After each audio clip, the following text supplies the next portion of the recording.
I know there's no such thing as gendered entertainment, is there? It's all everything is for everybody. That's what they would have you believe anyway. That's not true. So welcome to Geeky Geezers. What? Yes. Yeah, I know we're live. On the Geezette. Yeah, we're just I'm gonna introduce you. Just give me. Hello, everyone. Welcome to Geeky Geezers. I'm your host, Agent Boomer. These are my co-hosts, Pacelli and Netter of Netter's Network, our resident Geezette. Yeah, we were having a very nice conversation before the Geezette decided to just step all over your lines. Fine. She gets mad when people do that to her on her show. It's fine. I didn't realize that you realized you were live. It's all right. I'm looking I did, screen. but yeah, I just anyway. We'll get into it anyway. We'll get into K-pop Demon Hunters. I know. Who would have guessed? Word. Oh my word! What has come to? I think the only thing that the audience missed was we were saying we got a really interesting lineup here based on the thumbnail. But what can you do? It's what we're talking about because it's what's in the news. Yeah, what is in the news lately? Because I hate to say this, a lot of the entertainment news, like I know we these past couple months we've been covering more gaming related stuff than Hollywood because there's nothing to talk about with Hollywood. I know. They released that Red Sonja movie finally came out that we had. Yeah, and I heard it sucked. Yeah, I mean, there's nothing. Although exciting. I guess the gal was like, she looked, exactly like the character in the comics, and she looked really, really good. But apparently, the movie overall just kind of sucked. Well, that could happen as well. Welcome, Big Al. Thank you for being here. Thank you, Lady Mist. Always good to see you. The blue hearts and whatnot. Thank you. Absolutely. I don't know. Let me see. I just had some watermelon. Oh, very summer fruit. Summer's almost over, so yes, enjoy it while you can. It still feels like summer in Florida. It feels like summer in Florida till November. I was just gonna say it's almost summer all year there. You've got summer, and then you've got a little blip, hurricanes, and then more summer. Don't please just. I know it's I keep my fingers crossed, but. I know how things go. Welcome, Connie Cleary. Always good to see you. She's always very good. She always leaves a nice thank you after the streams are over, too. I always appreciate you doing that. USRNG, welcome. Unscripted raid from deleted scenes. Thank you. He was talking about a young Scottish girl that I would not want to mess with. I'll say this. Who had an ex. Did you hear about that story? No, I don't think so. It's more of a British news thing, and unfortunately, we had another. Well, I'm not going to get into. Well, that's not that kind of stream, but yeah, our thoughts and prayers go with the families affected by that incident. Yeah, involved this week, which is the second time. It reminds me of another incident that had a while ago that they wanted us to that they didn't want us to talk about. It does seem to be a demon seed when it comes to matters of a certain type of person at a certain type of school. Yes, exactly. Daniel Berry Sports Highlights, welcome. And let's see, Jessica Hardo, welcome. Lynn Green, welcome. Well, everyone is, if everything is for everybody, then why aren't Star Trek stars and comic books for me anymore? I have to say, what Star Trek was supposed to be? And I remember someone making a comment on a stream once that they used to watch TNG because that was considered family night, their family show. Yeah. And you're right. It was a show that could be enjoyed by the whole family, if you remember, right? Yeah. Except for maybe the torture episode where Picard was getting tortured. Though I'll say that it wasn't that explicit. It's more about what you sense rather than what you saw, right? In that episode. Yeah. The Cardassians, they're so nice. That's why I had another idea with that Picard Star Chaser movie. I had the idea they were doing. They could have a thing where we never got to see the Cardassian Federation war, or at least their skirmishes. That might have been interesting to see on screen, but oh well. Yeah. Jessica Hardo, welcome. Lynn Green, welcome. And is that everybody? JPRPH1, Connie Cleary. Okay. I guess we're caught up. How's everybody? How are you doing tonight? I'm doing well. I hope you're doing well. Yes. Let's get to the I'm present. assuming you have to work tomorrow, right? No. You are. Labor Day. You work for a library, and libraries are closed on federal. Yes, we are. So I have tomorrow off. I will be using it to catch up on next week's schoolwork. And also, I do want to start prepping for a certain Friday stream. And guys, you're going to love this. We're going to be talking about The Truth Is Out There. We're going to be doing UFOs, unidentified flying objects that may be from other planets and abducting people and doing some nasty things to people when they have them. Anyway, we'll see what we can talk about. Aliens, bring your probes. No, I think of Whitley Strieber basically saying the doctor, he went to the doctor, said, hey, it looks like you were something raped. And I was like, what? And it's like, oh, okay. What is Agent Boomer? When did Cardassians take over the Star Trek verse? I don't know. I'm talking about back in the TNG days. Here's the deal. They introduced the Cardassians later seasons of TNG because they were probably prepping them as one of the big adversaries on Deep Space Nine. But we never got to see Cardassians before that. And then you realize, oh no, the Federation had kind of a war with them. And yes, Picard even said that he was on the Stargazer when they had some skirmishes with them. And they were running away from a Cardassian fleet and one thing. So they had been around. We just hadn't been introduced to them until later seasons of TNG. And I always felt, well, we always saw them after the post-peace process, right? Instead of the... Yeah, kind of. Yeah, so I don't know. It might have been interesting. All right, you want to go ahead and bring the presentation up? We're going to talk about another TV show in a minute here. Yep. And here we go. Where you lead, I will follow.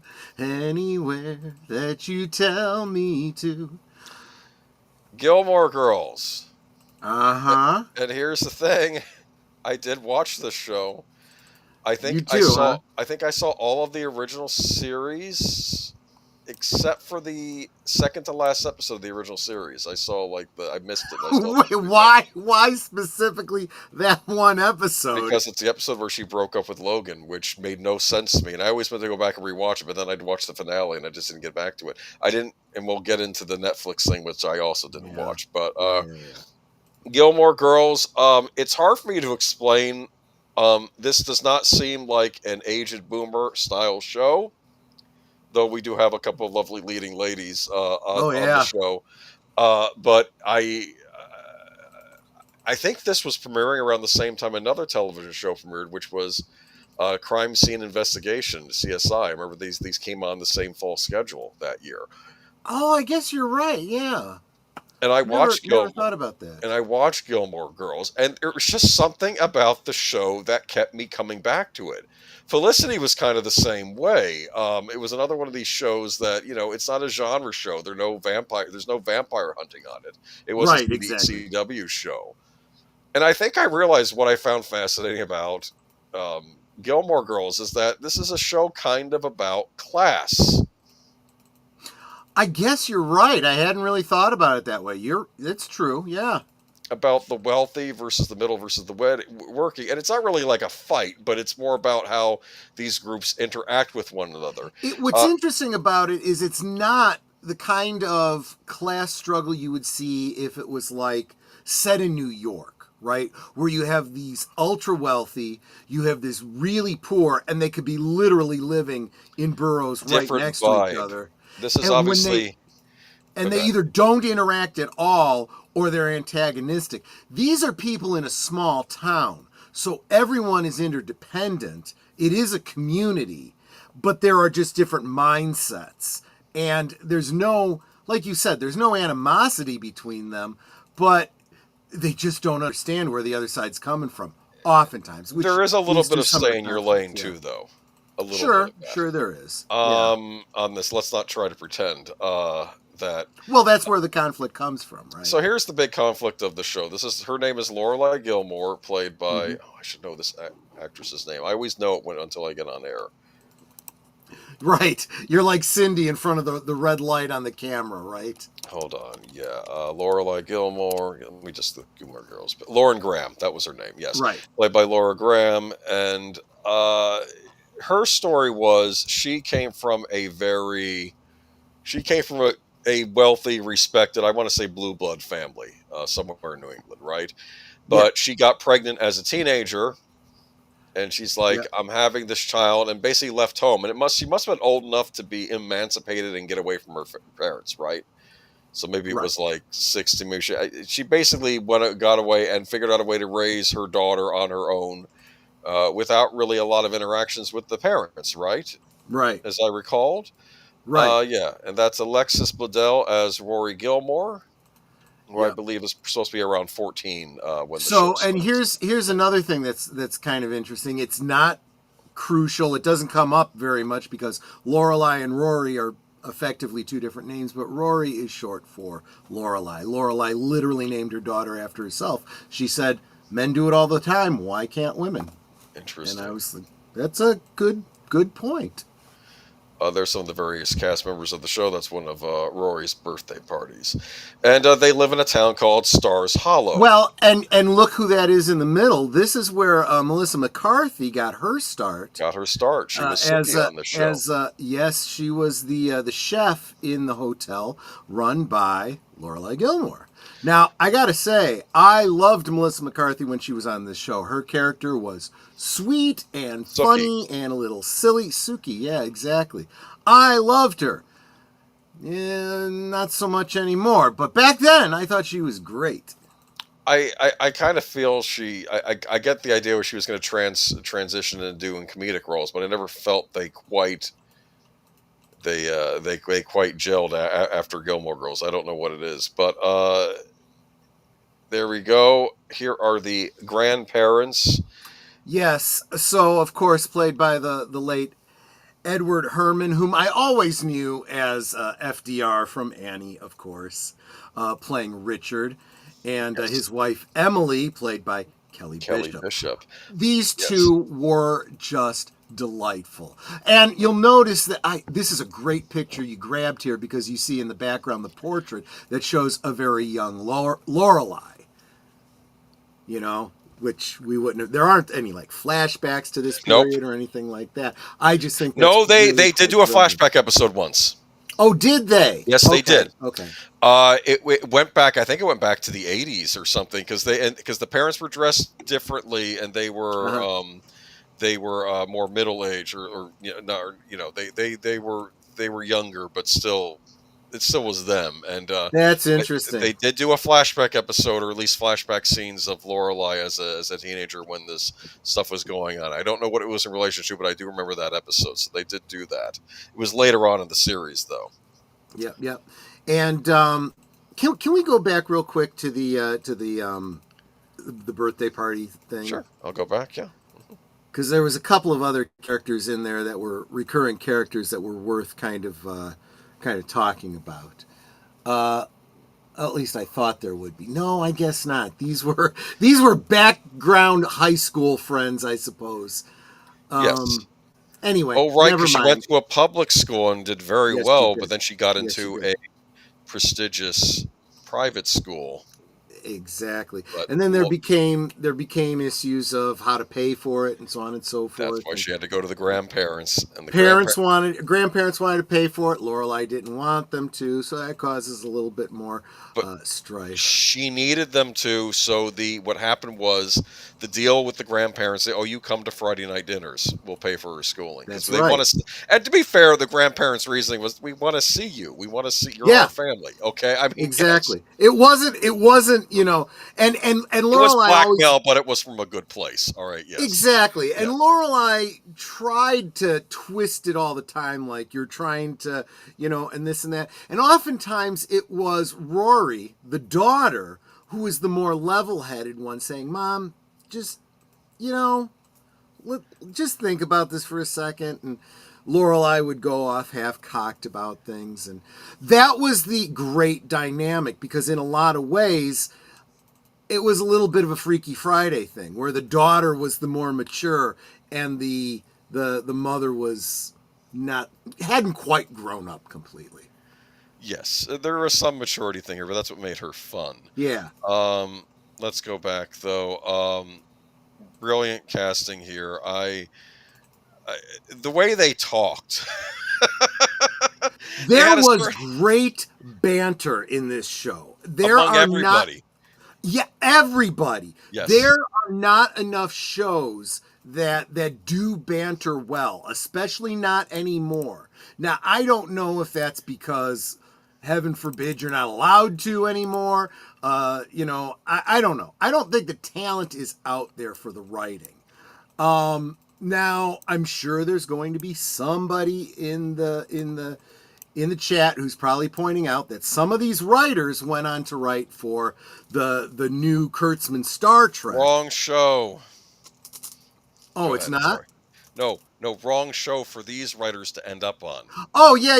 That's the problem. But here's the worst part about it. They didn't even bring their talent from this show to that show. I could have seen, before I actually saw the Kurtzman Trek BS, I would have accepted, oh, okay, well, they know how to write characters. They know how to write banter and relationships between characters. And that is one of the most important things. This is what Nicholas Meyer said about Kirk, McCoy, and Spock. What do you see in all the movies from those characters? Great Good banter. Yes, good relationships. Look at Scotty. I know this ship like the back of my hand. Boing! That is a kind of joke I would not be surprised to see in Gilmore Girls. So I am not going to besmirch the people that wrote, good stories, good characters. I'm just saying you need to know what the world is like that you're writing it. And that's another thing. Stars Hollow, the setting was almost a character in and of itself. You got to love that town just as much as you got to love Twin Peaks when you watch, Twin Peaks, or what's it called, from Northern Exposure. These towns had a personality and they were thought through, and how far things were from other places, was a known thing. They probably had books out there that had maps of these fictional places. Yeah, this is obviously somewhere in New England. I almost want to say Connecticut, but I could be wrong there. And it's a charming little town. Lorelai is a manager of the hotel there, correct? I think that's what she must have gotten a degree in hotel management, so that's what she does for a living. And she's actually very, very good and very, very successful at it, which, is, on the one hand, her trying to be independent from her parents. On the other hand, her father's really proud of her because of it, Yeah. And that's the other thing too. That's what I was talking about with the relationship with Richard and I just forgot her name. Emily. And Emily, right. Yes. Because Emily was more of the posh type. Yes. And even though it was, I got the impression that she had money before she got married too, but he was a little bit more. He earned it himself, a little bit feet on the ground, kind of a guy who just loved his family, and kind of struggled with sometimes the struggle between his daughter and his wife sometimes. Yeah, and well, that's what it was. I guess he was sort of straddling the line. I know that Emily was always famous. Every episode of dinner, she's firing the maid, right? It's like, or the maid's not making dinner, right? Like or maybe the maids quit. Maybe that's what it was. And I'm trying to think though. They got along well. I remember there was an episode where Richard was trying out, I guess, the internet or something, right? Or like he said, he was doing a Google search, and he goes up to Emily and says, "I'm going to Google you," and she's, "You most certainly will not." Like she didn't know what that meant. This was, of course, the early 2000s, and like the kids who were watching, or even myself, we know what Google search meant, but we could understand how someone maybe from this class and as old as she was wasn't quite up on some of the newer technology. Yeah. But moving on to there's another picture. Let me see here. Let's keep moving on to. Let's talk about the love interests. There were 3 main love interests. Yeah, For Rory this is on where the it got show. really weird because she started dating this guy who was involved in supernatural demon hunting or Yes, something of like that. course. This is where he got his start. It's a joke. This is where he got his start. It's funny. Another character who was not a love interest for her, but did like her and kept teasing her in the private school was Chad Michael Murray, who went on to be on what the heck was that show on the CW that was so popular? He played basketball on it. Anyway, never mind. I have no Whatever. idea. Oh, it wasn't Everwood. It was something else. Okay, I don't never think mind. so. It was the other big One Tree Hill. One Tree We Hill. just looked Thank it up. you. I never watched One Oh, Tree I remember Hill. when Angel got canceled and people were like, "You Speaking of which, you renew One Tree Hill and you cancel Angel." The guy was cussing out line. I remember. Speaking of which, though, he was also in a movie I just mentioned a little while ago, Freaky Friday. That's right. Interesting, because there's a sequel out to that. Yeah, well, the less said about that, the better, I think. Anyway, so we have he was Dean, and Yes. Dean was a regular kid around town. He went to the regular high school. Got he was a normal guy that Rory was dating. They end up breaking up. Right. I think. Oh, I remember now because this guy shows up, the James Dean character. Okay, I remember that happened, right? Yeah. That was Jess, right? Yeah, Jesse. He's the one that shows up, and I think he was Luke's nephew, who we're going to get into Luke in a minute. But he was sort of like the rebel without a cause type, so that was her second love interest on the show. The grandparents liked neither of these boys. Right. They asked Dean what kind of grades he was getting, and he says, well, I get a mixture of A's, B's, and C's. Yeah. They were not impressed with that. They were only the best for Rory. And basically, let's be honest, this is where the class stuff, you sniff it out, it's there. Right. You're not good enough for Rory. Let's be honest. I mean, because, yeah.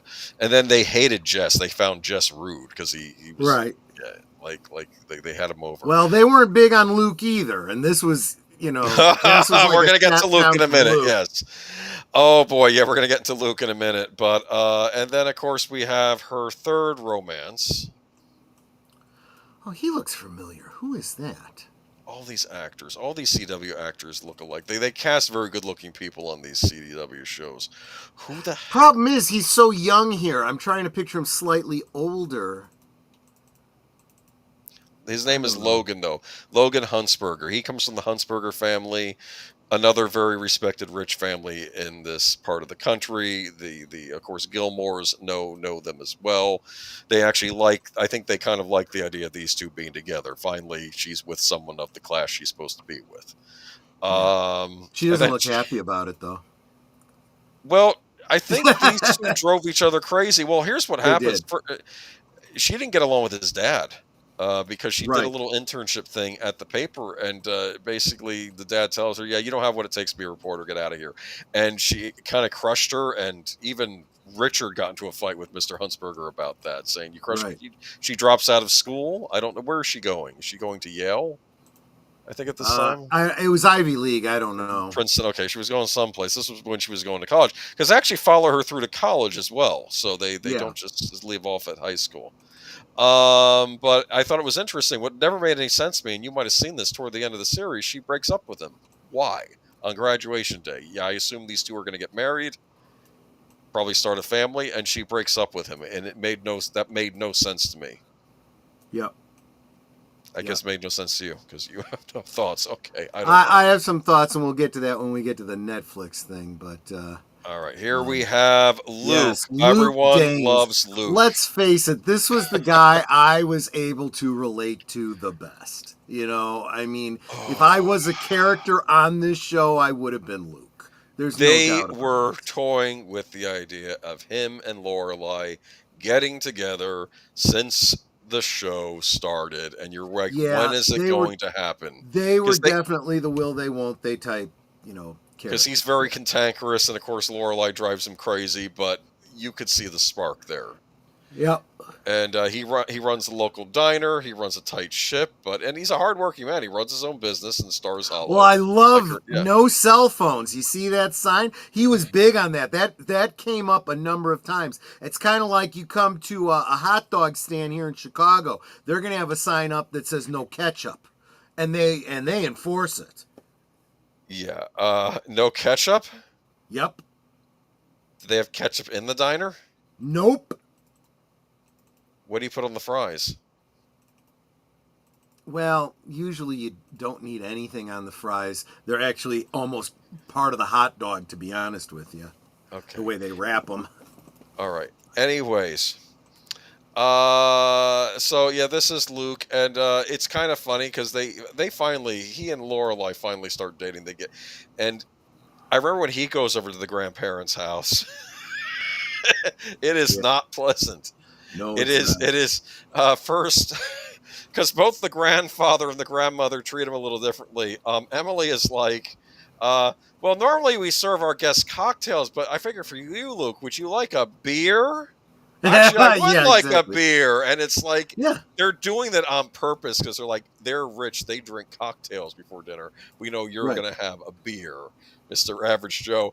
And then at the dinner table, she's like, what do you serve at your diner? I heard there's a diner out there somewhere where if you hit like a raccoon on the road, you bring it in and they'll cook it up for you. Oh, do you do that at your diner, Luke? Oh, God. Oh, God. Oh, my God. Richard was different, and Richard's approaching Luke, and let's go golfing. And he's saying, your diner, Luke's, have you thought about franchising it? Because I think Richard's like, we're going to be stuck with him. Let's kind of bring him into the fold. Yeah, exactly. What can we do and to we'll help? turn him into one of us rich folks with the franchise restaurant. And I never thought about franchising the diner. And then, I think Luke's trying to make conversation. He's like, oh, I've been doing some reading lately. And he says, what have you read? The author's name, Dick something. And I'll have to look up Dick later. I think he said, and I think what he wanted to say was Philip K. Dick. I think that's who he was reading. But gosh, okay. That's gonna get a little confusing trying to find it from Dick as a first name. Yeah. Well, he's. I'm sorry. I think he was just intimidated by being around Lorelai's parents, who. I know. I don't know. But see, at the same time, I saw Richard as the kind of guy I could probably talk to pretty well. I would probably be a little uncomfortable around Emily, I'll be honest, but yeah. And see, this is what I'm talking about. The fact that you could talk about these characters and how you think you would relate to them as if they were real people, Yeah. But things go a little awry, too, with Rory's relationships. I remember she ended up getting back with Dean, but then caused him to divorce his wife. Remember that? Yeah. That was a big disaster. And I really didn't like Dean during that period. I sort of understood why they didn't work out. Let's move on to, but yeah, there you go. There's the two of them. The other thing that's important to point out about these two is they did start dating, but prior to them dating, they were kind of like best friends. It was like there was that kind of friend zone thing kind of going on too. And it wasn't like, well, we can't date because we're friends. It was much more natural than that. Not so, pigeonholey. She likes the rapport. She likes going to the diner. She likes getting the coffee from the diner, going to Luke's. It's this. It's like she's addicted to that coffee. That's another kind of Twin Peaks. She would say coffee. Remember? Coffee. Yes. So, Luke and Lorelai are going to be engaged. They're going to buy a house. The trouble is, there's a disruption in Luke's life when he discovers that he has a daughter. Yep. Let me get the picture. Yes, Luke had a daughter, apparently Sherilyn Fenn, that we know from Twin Peaks. Yep. They had been an item. They broke up. She got pregnant, never told him about it. Right. And raised the daughter on her own. And then she chases down her biological dad. And he doesn't quite know what to do with this, because it's like, I think part of him's angry because I think he would have been a part of her life. Right. Growing exactly. up. He then it becomes this thing where like the mom is talking about moving out of the country, and the little girl doesn't want to go. Says, "Dad, help me!" And it's like he doesn't know what to do because it's like she's still his daughter, and he's gonna. I think they ended up resolving it later on, but he was talking about going to family court, getting a lawyer. Remember the lawyer telling him it's going to be very expensive for you to go through this, and you're probably going to lose. But if you want to go Yeah. through with fighting for custody, you may. All right. But the trouble is with the daughter getting entered into the mix, Luke got distracted, and the wedding kind of got called off with him and Lorelai, and then they were broken Yeah. up, and it was kind of heartbreaking actually for Right. all of us on the show. And then she didn't want to go into Luke's Diner anymore. And do you remember she went to another place, and the lady hands her 3 coffees, and she says, "Oh no. When I said coffee, that's just what I do. I didn't mean I wanted 3 coffees." And the woman just looked at her and says, "Never mind, I'll take the 3 coffees." Remember that? Yeah. But yeah, there are other characters on this show we got to know. There's Sookie. She gets married at some point. I thought that was kind of neat. Remember, she used to have fights with the vegetable guy, and then suddenly they end up dating. Remember, she's and the relationship with them is really cute and really sweet. It really is. Yep, Robert's Infinite Realms. We are talking about Gilmore Girls, and it's. I'm sorry, it was a guilty pleasure of mine. I did watch it. You know what it was? I hate to say this, it was cozy. Yeah. Yeah. Typically, I don't like to say I like cozy things, but maybe once in a while I like cozy things, and I guess this was the fix. I forget who the maitre d' was. Was that the? That was Maurice? Michelle. Oh, the French with his wonderful French accent. Yes, Michel Girard. Yes. When Emily met him, she liked him a lot. Remember that, Emily Gilmore? Yeah. She was like, "Oh yes, he's got it." Like because he was very snobbish, like in a French way, right? Exactly right. But yeah, there's some great stuff on this show, and of course, there you go. Kirk. I was waiting for you to get around to Kirk, whom everyone now will recognize as Sean Gunn. But this is where Sean Gunn started out as the very quirky Kirk Gleason. He was literally a jack of all trades. He, it's meant to be a reasonably sized, town. It's a small town, but it's still got a good number of people in it. Tourists like going thousand there. People. Sure. But it's as the show goes, they're not going to cast someone to be the handyman and the whatever job they need done in the show. Instead of always hiring a new extra, it ended up being Sean Gunn. And Kirk, you're the paper boy? Yeah, I got a new job. And it was like a running gag. Like every episode, he was a different job. He probably because he wasn't good at any of them, and he was kind of a numpty. But that was part of the comedy of it. My mom introduced me to Gilmore Girls, and not my normal cup of tea, but I liked it ultimately. See, that's exactly what we're saying here. Yes.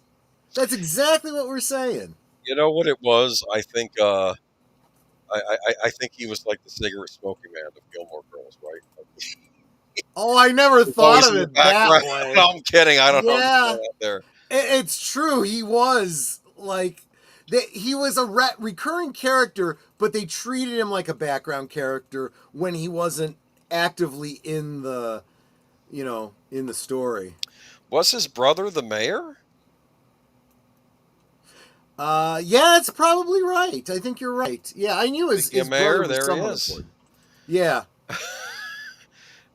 He was a dingbat too. Yeah. He was the quintessential. I want to say government bureaucrat, but I'm also thinking like homeowners association president type of guy, like the incessant, ridiculous rule setting. Yeah, he'd be like the male version of a Karen, right? Oh boy. What do you call a male Karen? A Darren? I don't know. A pain in the butt out. Yeah, he kind of was, but in a very funny way. Oh, he was funny, and he did something. I remember in the season, like the final season premiere, where they did something where they were trying. It was something to do with we were going to have like people keep trying to cross they're not making a full stop, so we're rigging up the system or something where it would flash at the person and take their picture. And I Right. think they have Kirk, what was his name? Kurt or Kirk, the previous guy. He's testing it out with his car, Kirk, yeah. and it goes flashing. He gets blinded, drives his car straight into Luke Steiner, Oh gosh. all because of this stupid thing the mayor had to put in. Yeah. I don't know though. I enjoyed the show. I keep hoping Luke and Lorelai got back together. Speaking of which, do we want to bring up that Netflix series real quick? I didn't watch it. Yeah. So when what? Just Kirk and Taylor Dosey were not related. They weren't? No, they just both had quirky personalities, but they were not related. I see. Oh, but Kirk was related to somebody on the show, wasn't he? His last name was Gleason. Oh. As far as there was... No? Yes, I don't know who else he might have been related to, but... I thought he Geek had Flag is bringing up because he's Gunn's brother. I get it. Okay, that's why he was... No. I meant before I knew that he was James Gunn's brother. I thought he was related to someone on the show, and that's why he kept getting jobs. No, he was getting jobs because he had to help his mother get medication, and mom needs this. It was and his mom own needs personal, that. need to keep working. Right. Exactly. And one character that you didn't bring up was played by Lisa Whale. She played Paris Geller. She was Rory's friend. I think they were. They didn't get along at first. No, they didn't. No. And did they end up roommates in college? They do. But Paris was very high strung, overachiever type. Bit. Yeah, which was her kind of quirkiness. And I don't know, I really liked her. I thought she was really cute. There was also another Twin Peaks alumni that was a regular on Gilmore Girls. She played Luke's sister. That was Kathleen Wilholt. Oh, there you go. Yeah, there you go. Oh, that's right. That's why when Netter met her at the Twin Peaks Fest, she was talking all about Gilmore Girls with her. No, I asked her a question in the ladies' room. That was it. Oh, okay. Okay. But then we go on to the Netflix series, which was, I guess you could think limited of it as event. It was a limited event. One of her things ended. Rory had graduated and was going to go help out with the Obama campaign, and that's how they left the show. Right. And so I was trying to explain to Boomer behind the scenes, and I was not finding a good analogy. I feel like, as a fan of Gilmore Girls, I feel like they completely changed everything about certain characters and the whole tone of it. And I tried to compare it to like Kurtzman Trek or something like that, but that doesn't even cover it. It's more like, you know what it is? It was more like the Star Wars sequel trilogy. It's like everything that they established about these characters, they just took and threw it the F out and said, we're going to do whatever we feel like. They spent 5 seasons establishing, I had mentioned this earlier, that Lorelai was the less mature, even though she was the mother, and Rory was the more, had her head on straight, good student and wanted to be wanted a relationship with her grandparents and her mother and always do the right thing, and so forth. And so the assumption was she was never going to make the same mistakes her mother made, right? She was never going to, for example, get pregnant before she got married, right?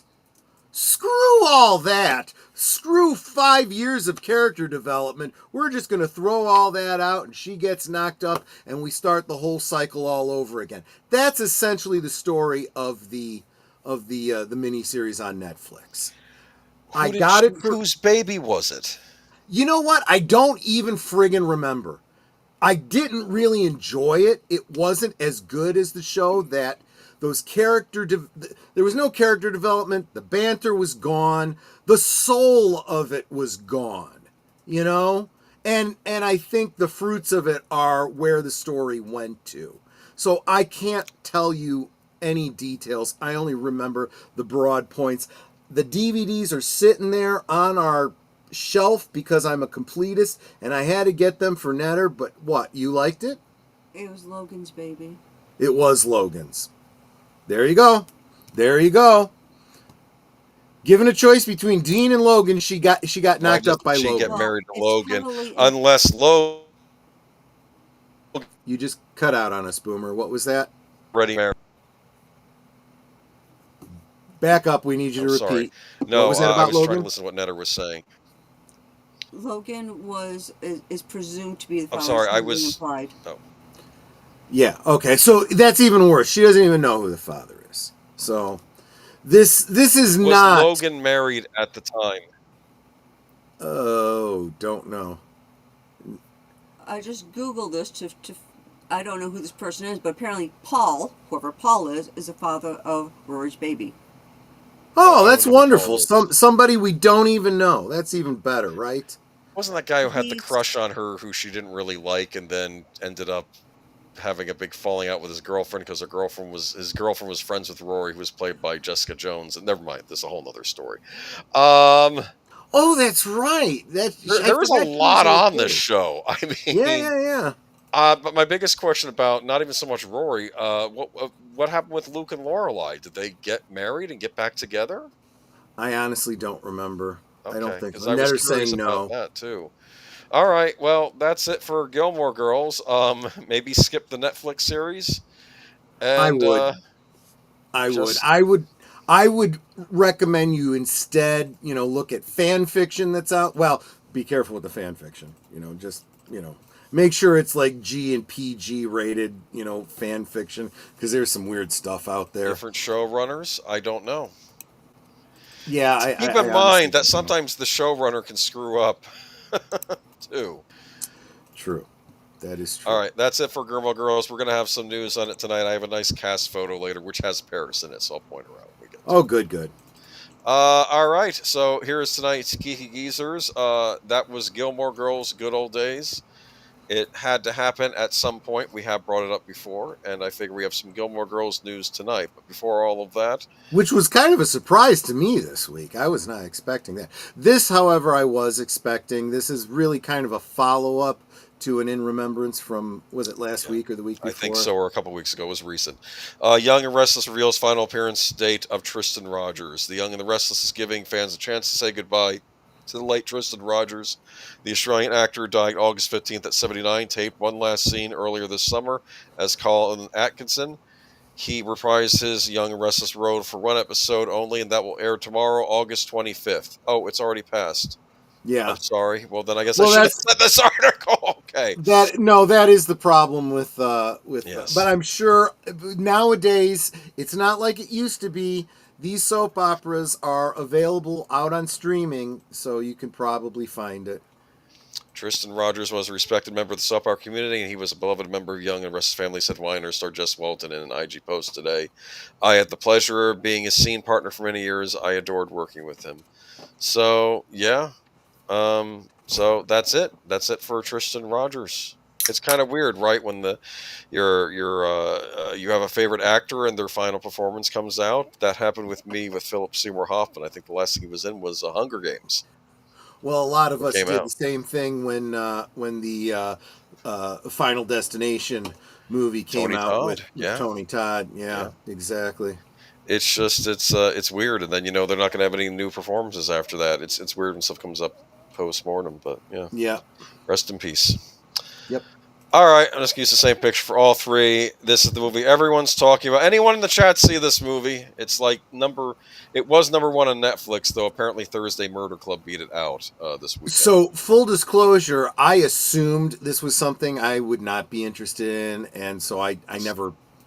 But the more I'm hearing about this thing, the more I'm thinking, I actually might kind of enjoy this. Well, you can check it out for yourself. It is Yeah. the number one movie on Netflix right now, and there was other news. Okay, first story of the night. Netflix K-pop Demon Hunters leads with estimated 18 million debut.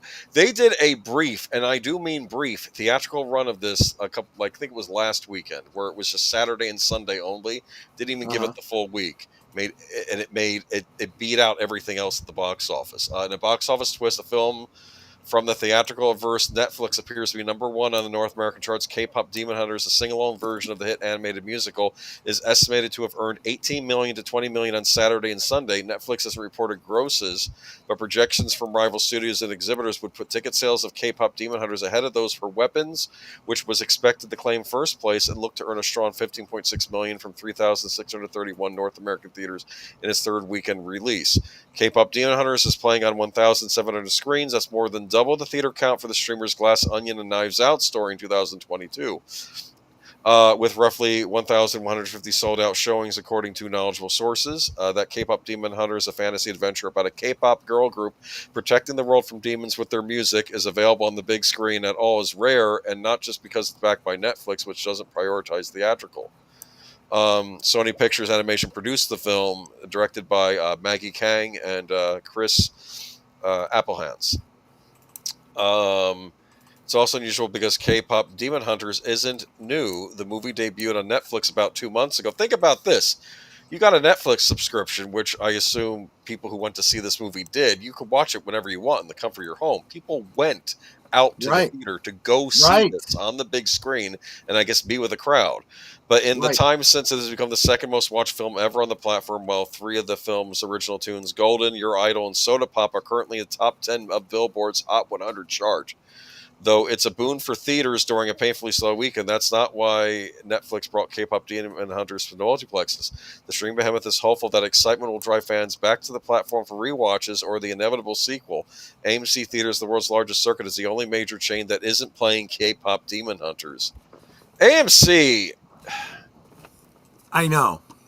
Yeah, that's all I can say. What is going on there, you know? For 40... Go ahead. Yeah, for 48 hours, this made-for-television film is playing to sold-out audiences who are singing, dancing, and dressing up and losing themselves in the film. That's pop entertainment at its best, as analyst David A. Gross of Franchise Entertainment Research. There's no cinema score, but audiences, particularly kids, love this movie. That's why it's here. This movie's a big deal. And I don't know why they're calling it a made-for-television film. If you watch the movie, this doesn't look like a made-for-television movie. This looks like something where money was spent on it. This could have been shown theatrically.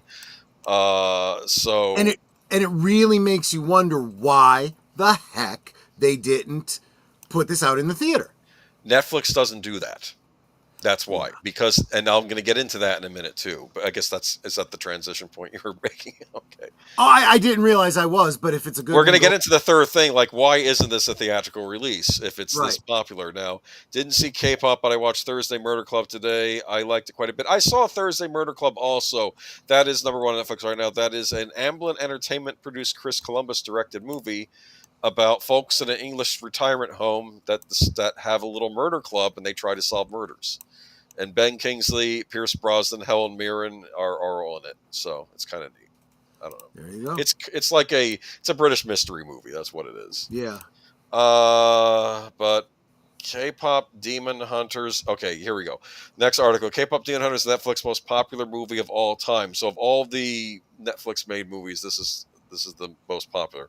Somehow Red Notice was once the most viewed Netflix movie ever released, but the streamer announced today that the honor now belongs to K-pop Demon Hunters. Following its initial debut back in June, the Sony-produced animated musical quickly became the cultural phenomenon whose songs have been sitting pretty at the top of the Billboard charts basically ever since. The movie's undeniable success came as something of a surprise, given how Sony opted to basically sell the project to Netflix, more on that in a minute, rather than trying to distribute it with a traditional theatrical release. Netflix was able to capitalize on the K-pop Demon Hunter site with a limited theatrical run that turned it into the number one movie at the U.S. box office this past weekend. And because the film had already screened in select theaters right after it hit Netflix, it's pretty much a given we'll see Hunter X at the next Oscars. Oh, they can probably now submit this to the Oscars. Well, they can do that anyway because apparently the Oscars got rid of the theatrical rule anyway, but they can submit this for Best Animated Feature at the next Oscars if they want. Netflix, for whatever reason, and I don't understand this, because Amazon will produce original movies, but they give them theatrical releases. Apple television, Apple, They've gotten Right. involved with movie productions, but they will give them theatrical releases, like that Right. Napoleon movie they made with Ridley Scott, which I don't care about. But Apple was also involved with the F1 movie, which I really enjoyed. So uh, I don't quite understand why Netflix doesn't do these theatrical releases. People are really excited about the Guillermo del Toro Frankenstein movie that's in the Yes. works, starring True. Oscar Isaac. But Right. again, we're not getting a theatrical release for that either, apparently, even though film people are begging for it. So I don't know what's going on with that. Let me get to the final article, though. Sony sold Netflix the right to K-pop Demon Hunters in a pandemic-era safety play, Yeah. and now it's Netflix's biggest movie ever. Now, you and I have praised Sony in the past that they didn't get involved in the streaming wars by trying to set up their own streaming service, but they're perfectly happy making stuff for streaming services.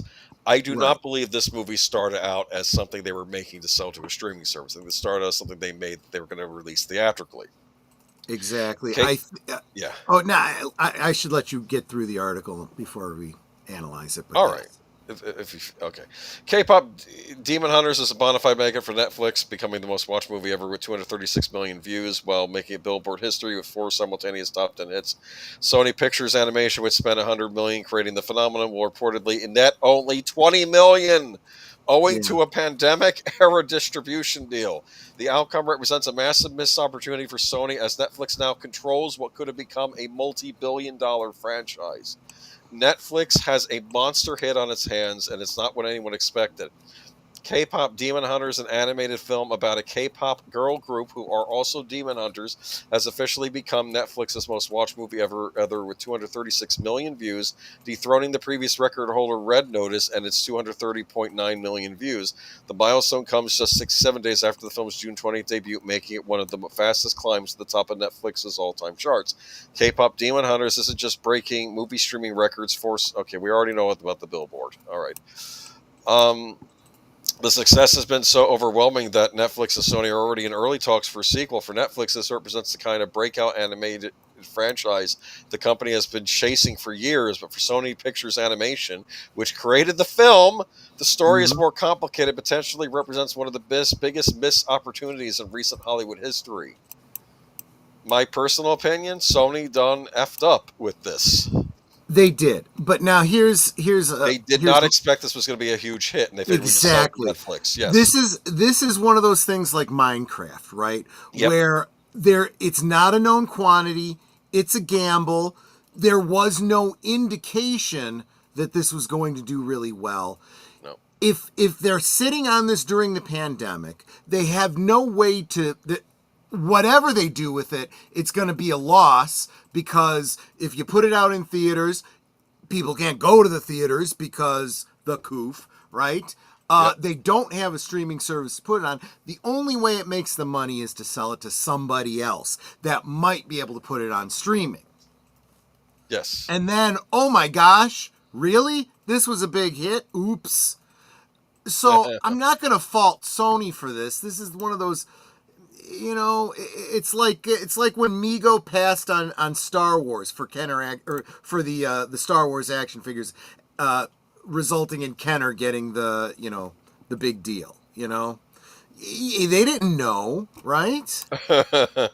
They didn't, because I hate to break this to you. I think a lot of these executives in these studios, and people have been complaining about this for a while, they're older gentlemen who I feel are, and maybe they're older people who frankly are probably out of touch and have no idea what the young people want to see. Now, granted, you and I are probably not going to rush to see the Minecraft movie or K-pop thing, but we're not the primary audience for this stuff. It is the younger audience. Apparently, Marc Malnekoff is saying than that. Yeah. I don't fault business suited old guys not knowing what's hip these days, but you know what? We've always had a way to find out. You know what that is? What? Market research. For all I know, someone did the market research, presented it, and said, no, superheroes, Madam Web. Keep in mind that Madam Web they could have sold to Netflix, and they could have put this out theatrically. Okay. Well, yeah, that is the one area that you do have to fault them, because they have been making some very, very bad calls in regards to their trying to hold on to their portion of the Marvel pie that they don't know how to do anything with or how to shepherd. Yet here they have an original franchise that they could have maxed out for at least for the better part of this decade if they wanted to, and they do not control it because they get controlling rights to Netflix too. You're right. You're absolutely right on that. Yep. You have not experienced K-pop until you have experienced it in the original Klingon. Thank you, Marc. That's funny. Again, K-pop's not really my thing. I don't begrudge it if it's yours. People can have different tastes. Like I said, this movie that's not necessarily to my taste either, but it's very popular. The kids seem to love it, and it's got a bunch of songs that people are humming. The songs are interesting. They're both in Korean and in English, like they're English lines and then also Korean lines. Am I correct that they're using actual Korean like pop songs? Pop music? They had a Korean band sing the music. I don't know if they're an official Korean pop group or not, or maybe they just created the pop group for this movie. If not, they probably will be now. Yes, because they're doing very well. But they showed a thing at the end where they showed the Korean ladies in the studio. And it's in English, I assume. Of course, part of me wonders if this has this been shown in Korea. How's it doing over there? That's what I'm kind of curious about. I don't know. I would imagine probably pretty good. Yeah. I mean.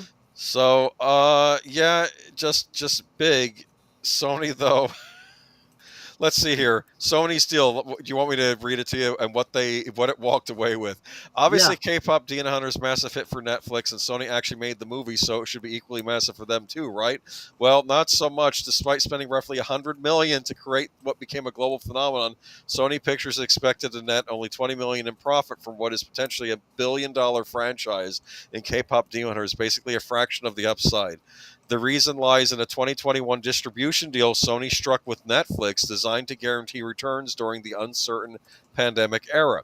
According to Puck's Matthew Belloni, Sony agreed to do direct-to-platform arrangement where Netflix would pay back the film's production budget plus an additional fee capped at $20 million per project.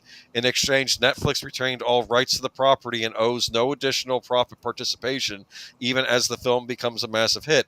This wasn't Sony shopping around a finished film. Netflix essentially funded the production while Sony handled the creative work. At the time the deal made sense, theaters were still recovering from pandemic closures. Animated films were struggling at the box office. Yeah, think about all the Disney Pixar things that were crashing. Remember that? Yeah, right, exactly. Sony lacked its own major streaming platform. The arrangement guaranteed Sony would make a profit without risking a theatrical flop. But nobody, not even Netflix executives, predicted K-pop Demon Hunters would become as big as it did. To understand the magnitude of what Netflix acquired, consider that Red Notice represented for the platform. That 2021 action film starred Dwayne "The Rock" Johnson, Ryan Reynolds, and Gal Gadot. Held Netflix's top spot for nearly 4 years with 230.9 million views, becoming the benchmark for Netflix success. K-pop Demon Hunters blew past that number, but it also demonstrated something Red Notice couldn't achieve: franchise potential. The film's soundtrack success alone opens up revenue streams that most Netflix originals can't touch. A reminder: 4 simultaneous Billboard top 10 hits. Do they own the music too? I didn't even think about that. They might own the music.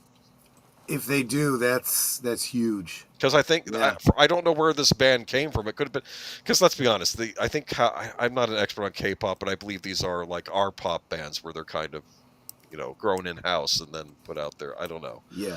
Netting 18 million to 20 million second week and gross 70,000 theaters, half the number of theaters a blockbuster release would get, suggests real audience demand for communal experiences around franchise, which is promising if Netflix is expanding into more physical spaces.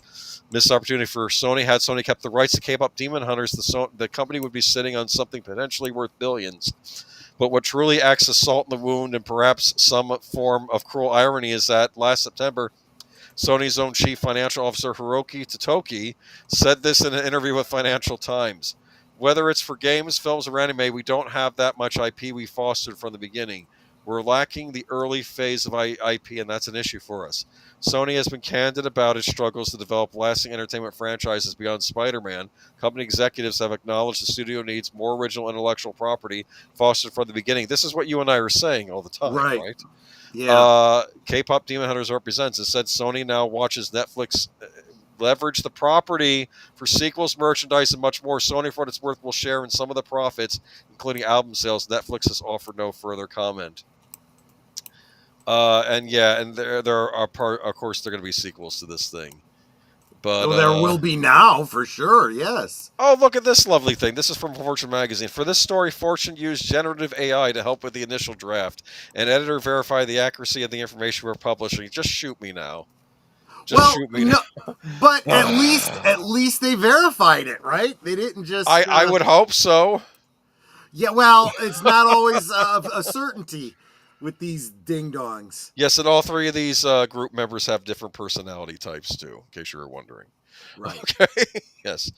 All right, but I'm sick of the Demon Slayer. Well, I don't know if people originally watched this because they thought this was related to Demon Slayer and then they liked it anyway. I don't know. Demon Slayer is a very popular anime and manga series from Japan, but I don't think they're singing in it. But I could be wrong. But that's it for K-pop Demon Hunters. However you feel about it, I believe this could be the biggest movie of the summer that wasn't being talked about. Yeah. Everyone I work with at the library loved this. Speaking of tired franchises instead of new IP, okay. You like that picture of Lara Croft? That's a newer thing Crystal Dynamics worked out. People were mixed I like on when it. they actually go out of their way to make her look like, a woman. Yeah, that helps. This is in the gaming segment of our stream. Crystal Dynamics announces another round of layoffs, claims Tomb Raider is unaffected. It's the third round of layoffs confirmed by the studio in 2 years. Crystal Dynamics has announced that it has laid off more of its employees, the third such announcement in 2 years. The layoffs were confirmed in a statement posted on the studio's official LinkedIn page, but exact numbers were not provided. Today, we made the very difficult decision to part ways with a number of our talented colleagues as the result of evolving business conditions. The statement read, "This decision was not made lightly. It was necessary, however, to ensure long-term health of our studio and core creative priorities in a continually shifting market." That makes me think it was not a few employees they let go. Yeah, it was probably a considerable amount, but the article I don't think says. No, because they don't know. To those impacted, we recognize and thank you for your hard work, talent, and passion. We are committed to offering the full extent of support and resources at our disposal during this transition. I think that's better than the line Microsoft gave when they were doing this. Okay. To our teams, players, and partners, thank you for continued support as we build a creative, sustainable, and resilient tomorrow together. Okay. This includes the future of Tomb Raider, which remains unaffected by this decision. Where is this Tomb Raider game that they've been working on for I don't know how long now? I don't know. It takes decades now to finish games, apparently. No. This is taking way too long. We're almost on year 5 of the latest generation of like PlayStation 5, Xbox Series. Where is this Tomb Raider game? The last Tomb Raider game came out during the last generation. We're almost 5 years into the new generation. Where is the new Tomb Raider game? Good question. Like I said, Michael from over at Retro Blasting, he thinks that like Crystal Dynamics is embarrassed of Tomb Raider, but they still have to crank one out once in a while. But what else do they have? What I think they're really embarrassed about is so I think we see this kind of stuff. We're still seeing it with companies like Cracker Barrel and every other company. They have crappy business models, which don't make them any money. So they focus on the politics they want to push, but they don't have enough clout in the business market to have any sway on their messaging. So it's just dysfunction, however you look at it. Yeah, but they were bought up by that company that was buying up everybody. Remember? And then they were going out of business. I forget what they were called. The Swedish group or whatever that was buying up. Like, they were buying the rights to Lord of the Rings. And I'm like, well, what are you buying the rights to? Because New Line and Amazon shouldn't have existed in the first place. Yeah, something like that. Yeah, I don't know. And now we have this Tomb Raider game. And I've heard rumors, and these are rumors. I don't want to really comment on them until the game comes out to see if either it's something they were thinking about doing and then throwing out. But I've heard horrifying things about what they're going to try to do with this Tomb Raider game. including one you're not going to play as Lara Croft. She's going to be like a background character, and it's about. I think it's about like returning artifacts to their rightful owners and the culture. Oh, for it was crying just, out loud! yeah, Okay, I've never mind. heard rumors. I don't know if that's true, but it's I want nothing to do with it. It sounded very PC or very woke, as we use Braun and Brackner. But again, it's not out yet. Maybe they've course corrected. I don't know.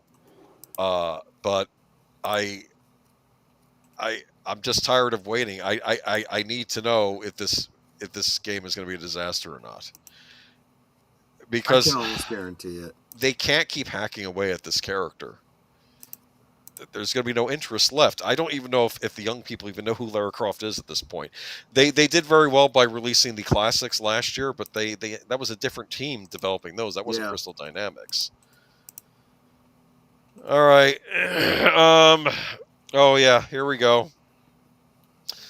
Gamescom heads Tim Endres and Felix Falk on opportunities for growth and why we need politics in gaming.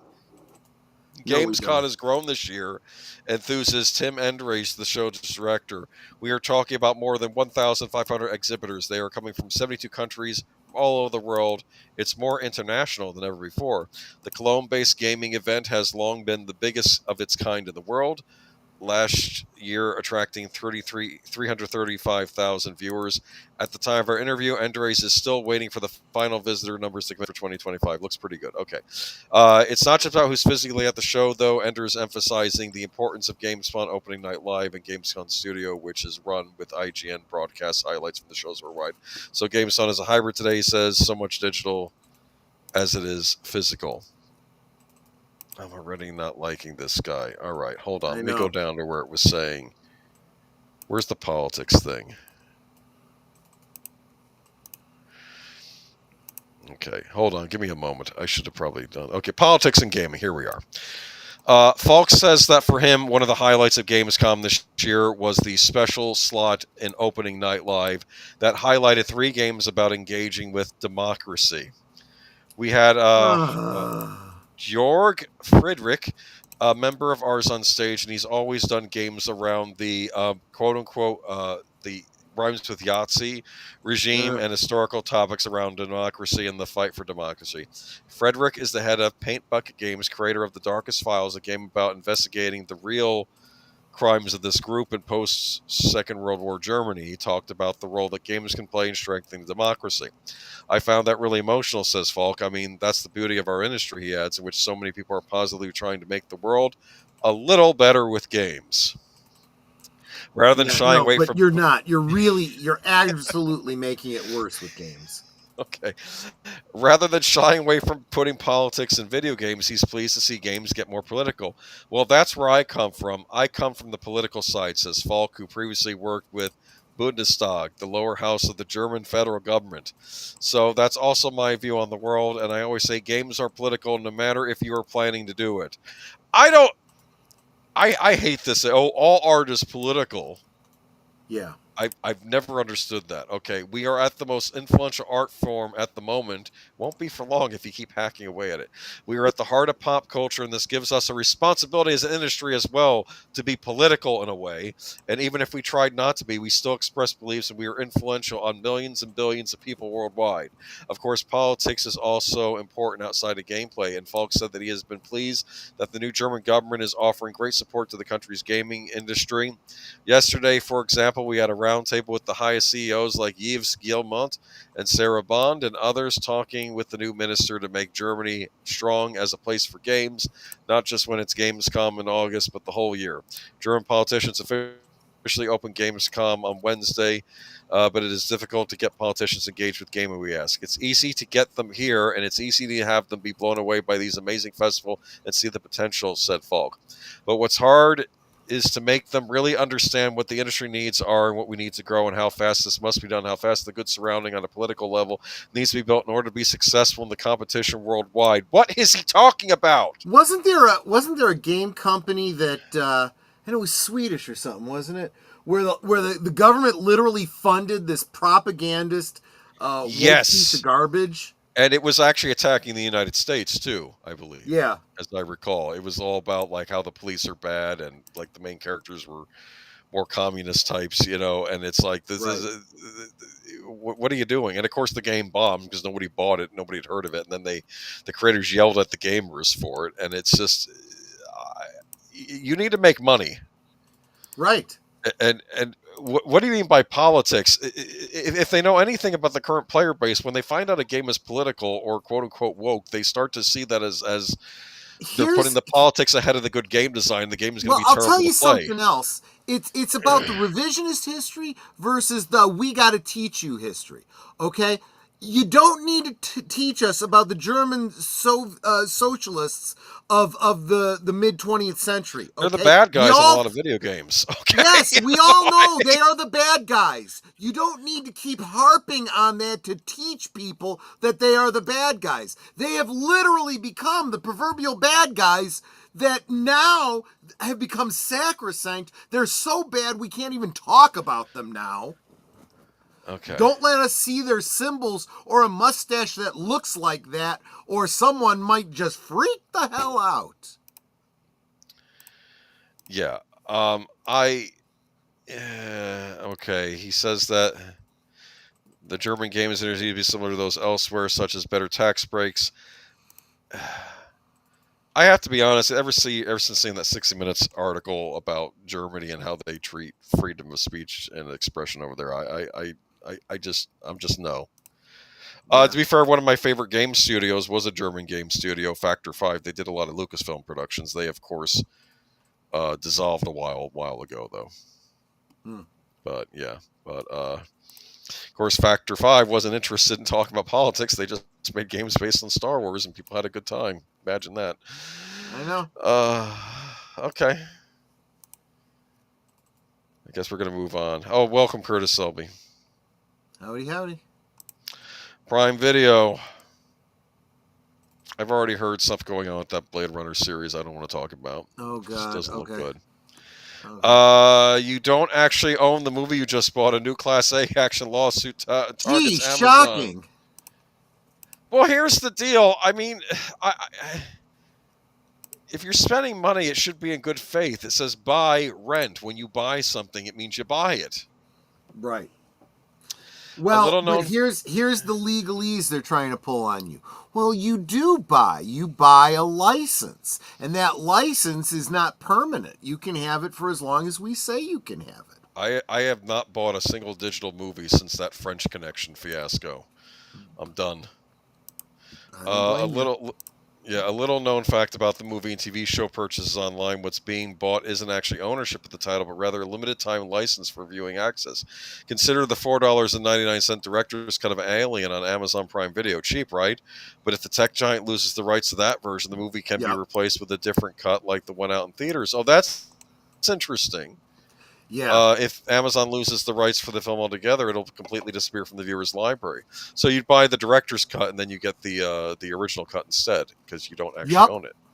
Yep. Or in the case of some Audible books I had, they just disappear and say, "Oh, we lost the license to those. Sorry." Audible's another service. They're all bad. Yep. Ebooks, everything. It's. So should Amazon be able to say a consumer is buying that movie? Some people don't think so, and they've turned to court. On Friday, a proposed class action was filed in Washington federal court against Amazon over bait and switch, in which the company allegedly misleads consumers into believing they purchase content when they're only getting a license to watch, which can be revoked at any time. The issue came at the forefront from California legislature in 2023 when gamers discovered that their access to the crew would be cut off once Ubisoft shut down servers of the game, after the Stop Killing Games movement was born to stop publishers from destroying titles consumers had already bought.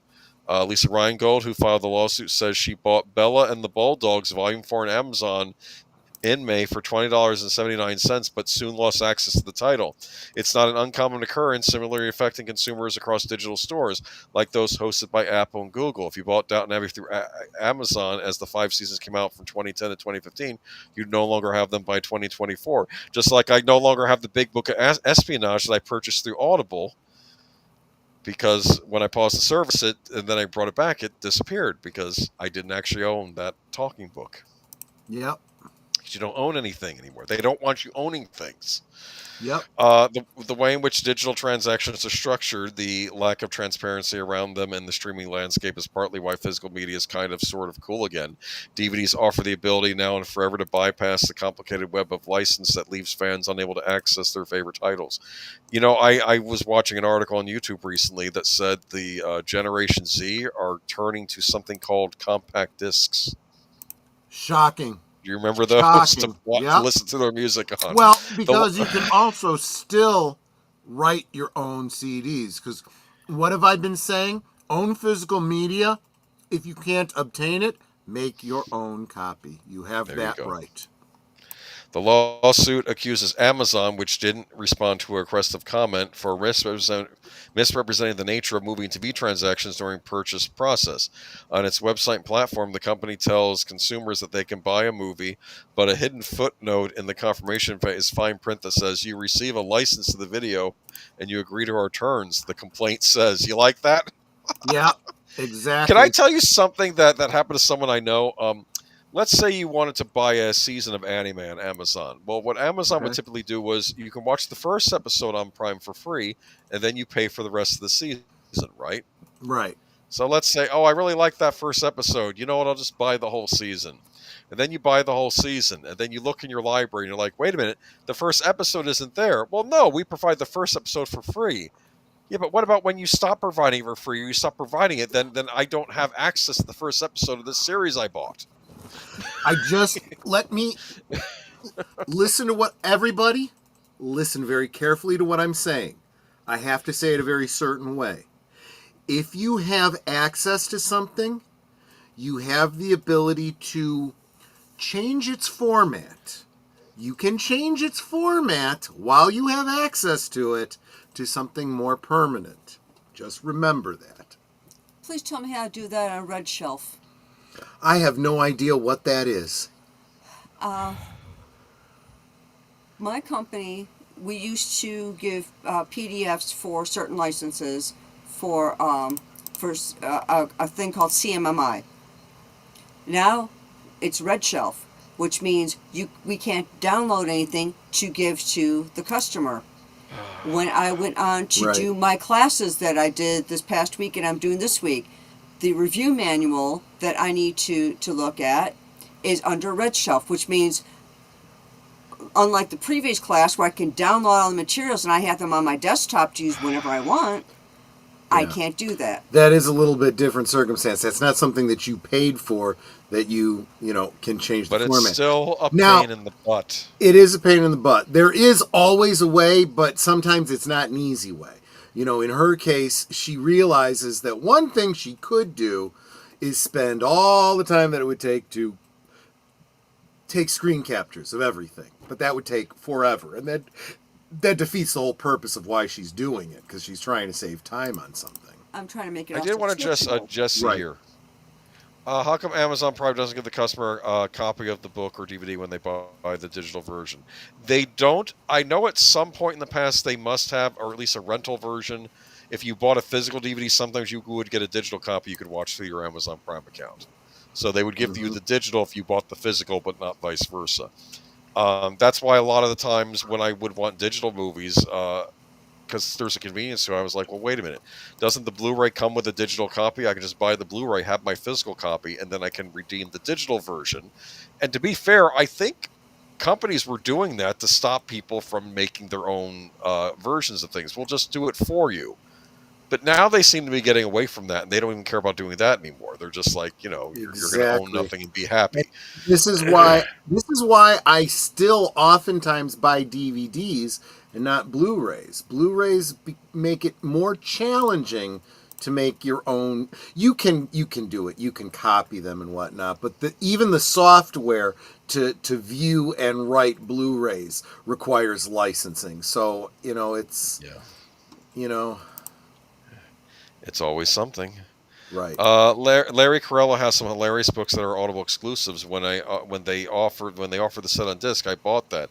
I refused to buy an Audible. Most of the Kindle books I bought, hold on, let me go down. She's continuing. Sorry. Orville Nation, welcome.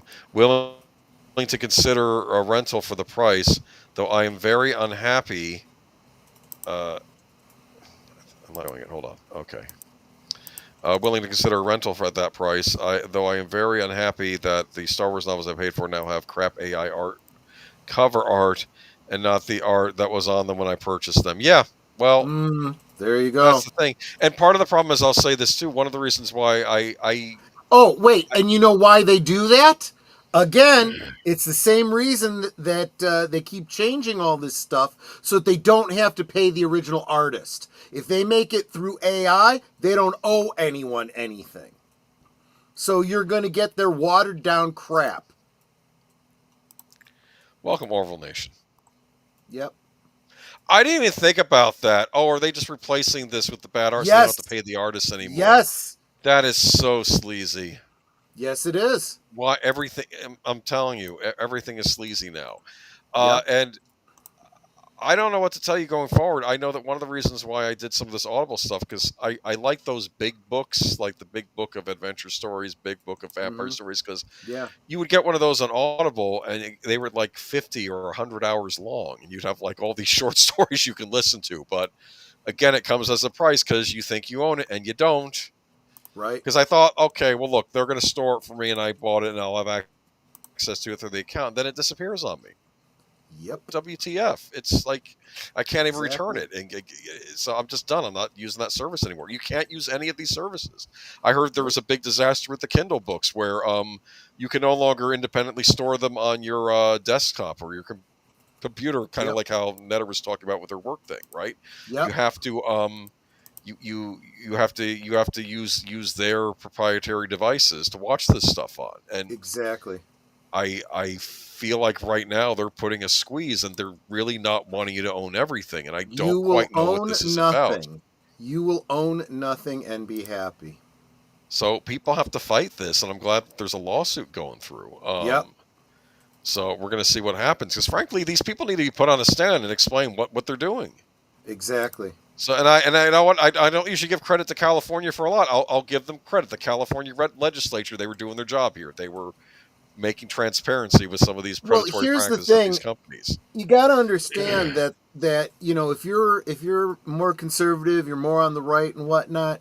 You know, there are some things that classical liberalism has had on straight.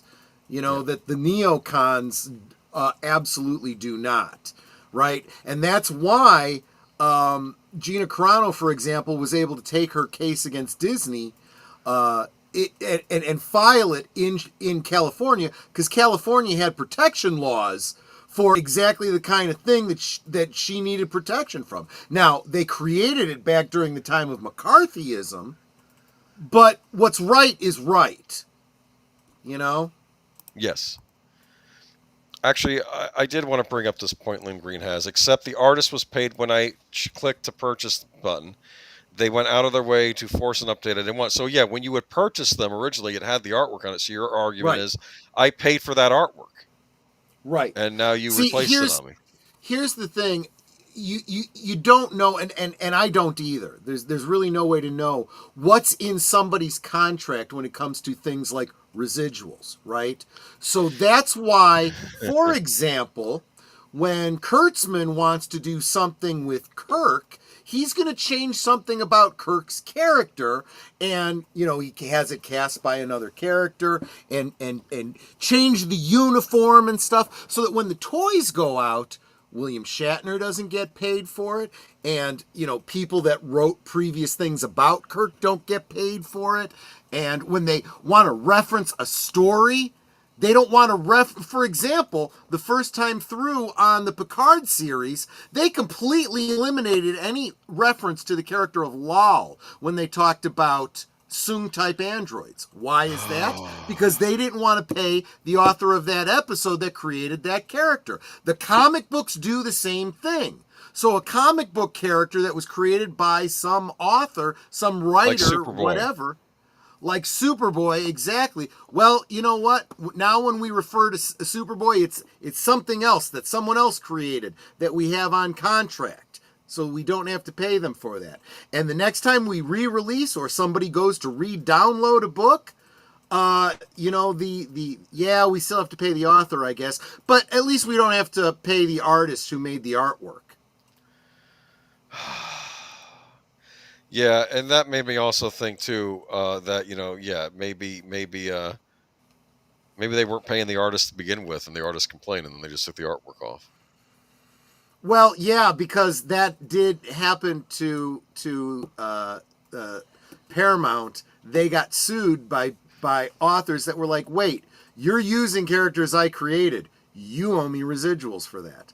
Yes, we actually brought you those news articles at the time. Amazon. I just want to bring up Geek Flag. Amazon is having a sale over the holiday weekend. John Carpenter's Prince of Darkness. They Live the Thing, Village of the Damned, $14.99. Oh, I guess you ordered some. Yeah, they must be having a Shout Factory sale. I'm decrying Amazon, but sometimes you can get good deals on physical media from Amazon. And I of course can advise you to buy physical media because you own it, right? Right. Yes. You have a So, right. Exactly. I do have this. I do have the Shot Factory Blu-ray of the Thing. It's very good. All right, moving on to. Unless there's anything left you want to say about this. No. Speaking of physical media, Mm.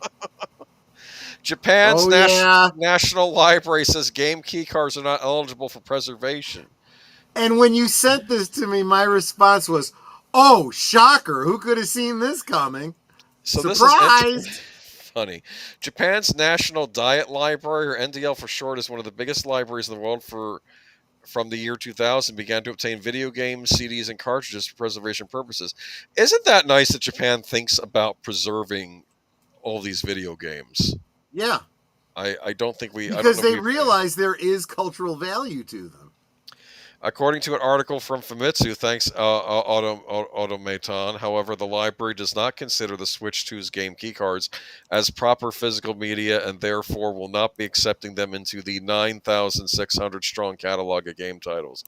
It shouldn't really come as a surprise when you consider what game keycards are, as discussed at length since the Switch 2 is revealed back in April. Game keycards don't hold any data beyond a license to download a game from the eShop. Not only does this present potential issues regarding storage, and yes, that's another big thing people gloss over. It's not that you don't own it, but you're putting the burden of storage on your purchase storage that you bought with your micro SD card, instead of the storage would mostly be handled on the cartridge itself in the old days. Right. And then your mandatory need to purchase SD Express cards, but also huge risk for preservation efforts should the eShop ever suspend its functionality. You know that day's coming where one of these eShop cards is no longer be available to download. It'll be a licensing thing or something, and you'll be like, "But I bought this e-card," and they'll be like, "Oh well, I mean this Switch card." Okay, so yeah, no one's really going to preserve a piece of plastic that has no meaningful data on it, right? But to be super clear, the NDL stated the following: since a key card on its own does not qualify as content, it falls outside of our scope for collection and preservation. Seems to be about as clear cut as you can get. Nintendo has recently been attempting to gauge interest in game key cards via customer surveys, but at the time of writing has not made any moves to introduce more options for third-party publishers and customers alike. Only a handful of third-party Switch 2 games have received proper physical release, and according to the most recent online listing, Yuka Replay can potentially be counted amongst the elite few. Okay. And official announcement seems to be just around the corner. So we'll be sure to provide an update as soon as we hear more. Right.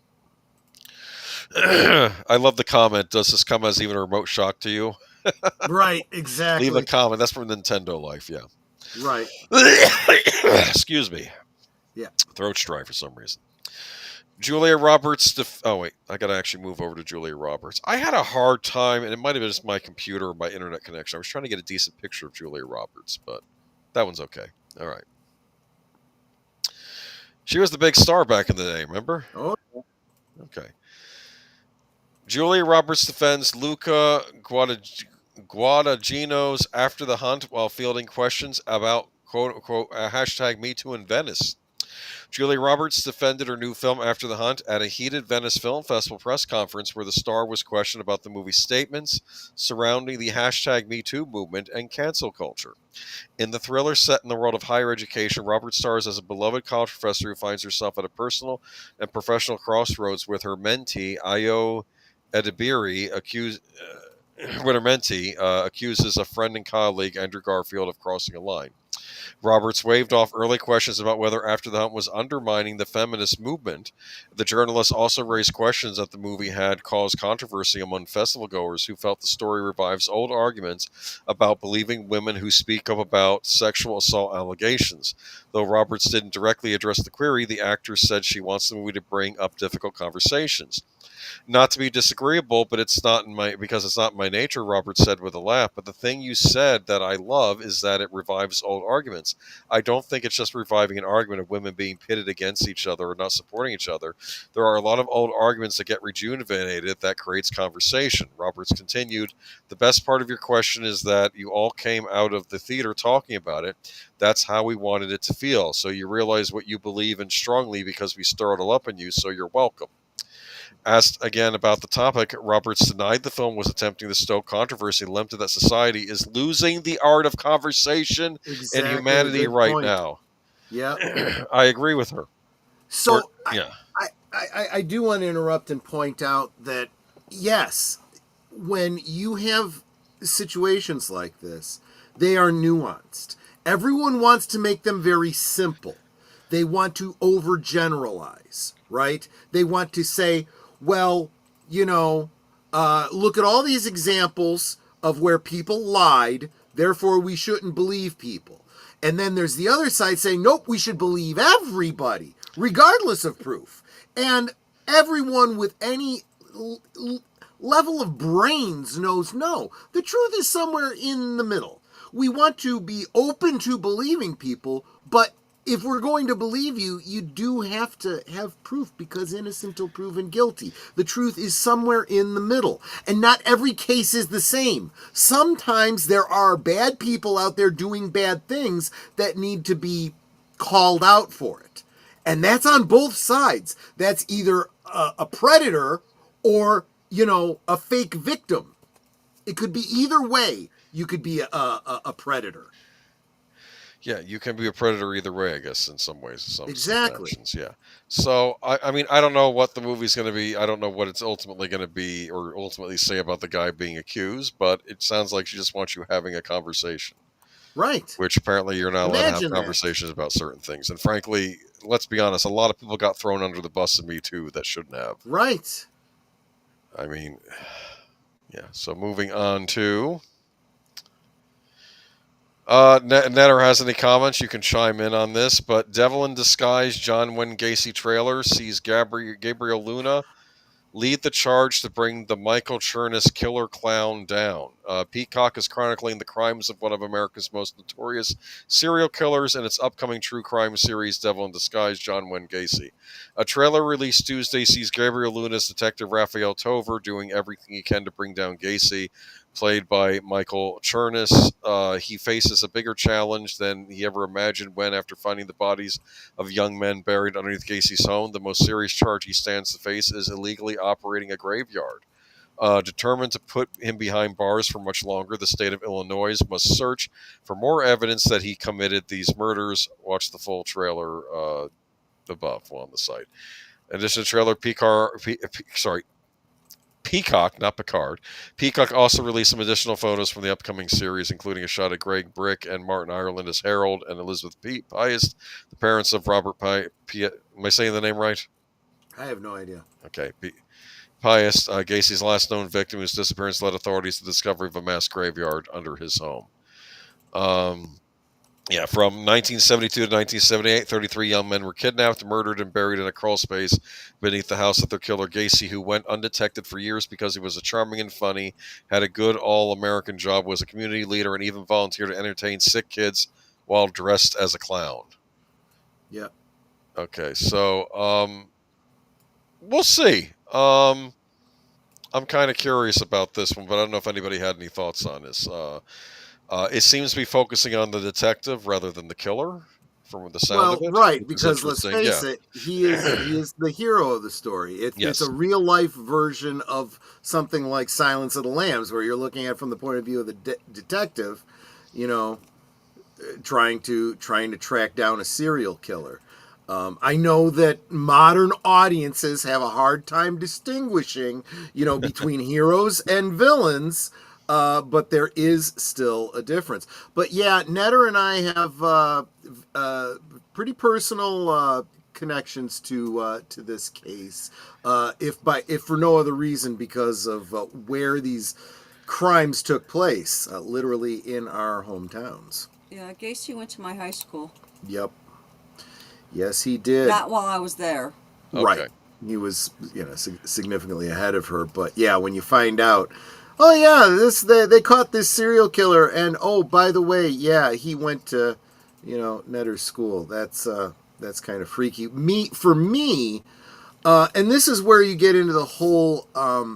There is a dialogue that needs to exist. I don't think we're ever going to get to an answer on it.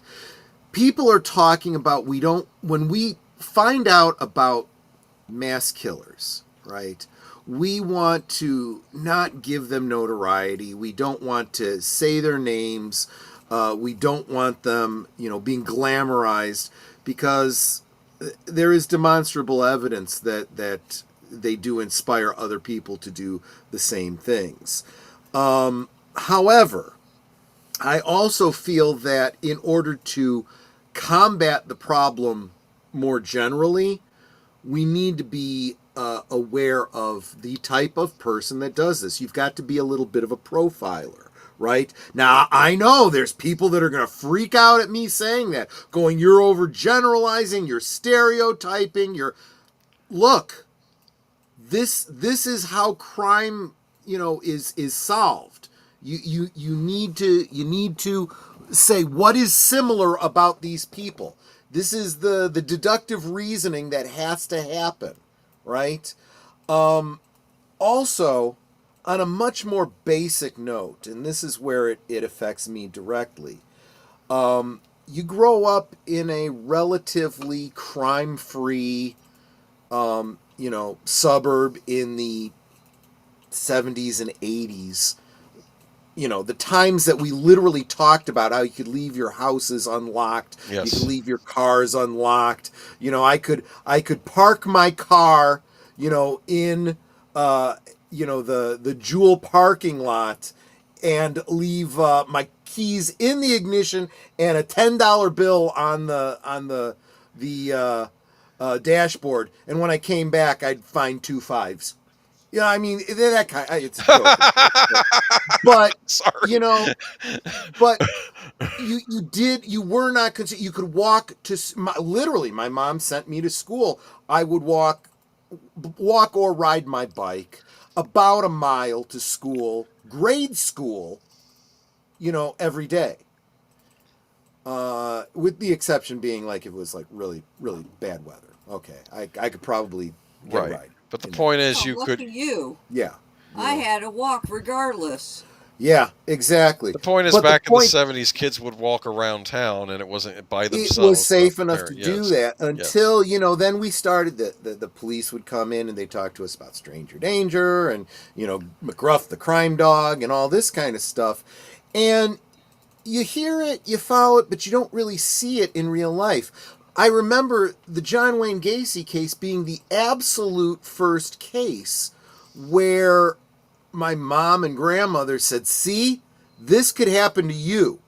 This happened to kids, not that I knew personally, but literally in the next town over.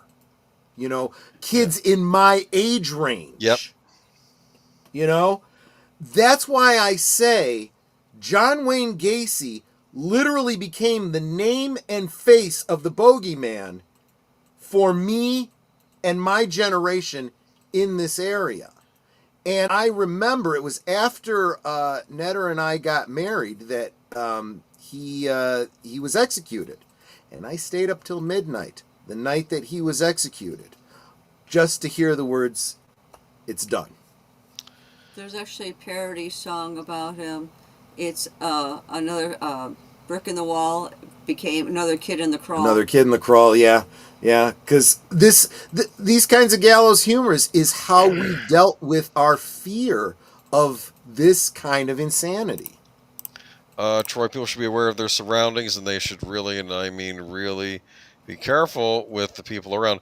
I think you do need to be aware of your surroundings too. And this is exactly what I was saying. This is what made me aware, and I tried to make the stepkids aware. And if unless there's some sort of an anchor for them, they just hear it as adults talking. It's blah blah blah until something seriously bad happens. So Darth Plato says, sure, we want to inform, but we want to inform people too. On the other hand, the nut that shot up Virginia Tech had his silly edges himself looking like a John Woo fool, which media plastered all over his. Oh, I'll agree that, like the news media, they can be. I mean, where's the line? I think shows like this. I mean, I haven't seen the show, so I can't speak to his quality, but focusing on the detectives trying to solve the case after the fact, not while some nutcase shot some up, so you're going to inspire somebody else. I mean, I don't know. I mean, they have a right to inform, obviously. I'm not saying they don't, but I think sometimes the media can sensationalize things that they shouldn't. I don't think this is sensationalizing. That's what I'm trying to say. Like the movie Zodiac. You ever see the movie Zodiac? I haven't, but it is on my list of films to see. Yeah. It is a great movie about, of course, the Zodiac killings in the 1970s. Jake Gyllenhaal, Robert Downey Jr. are in it.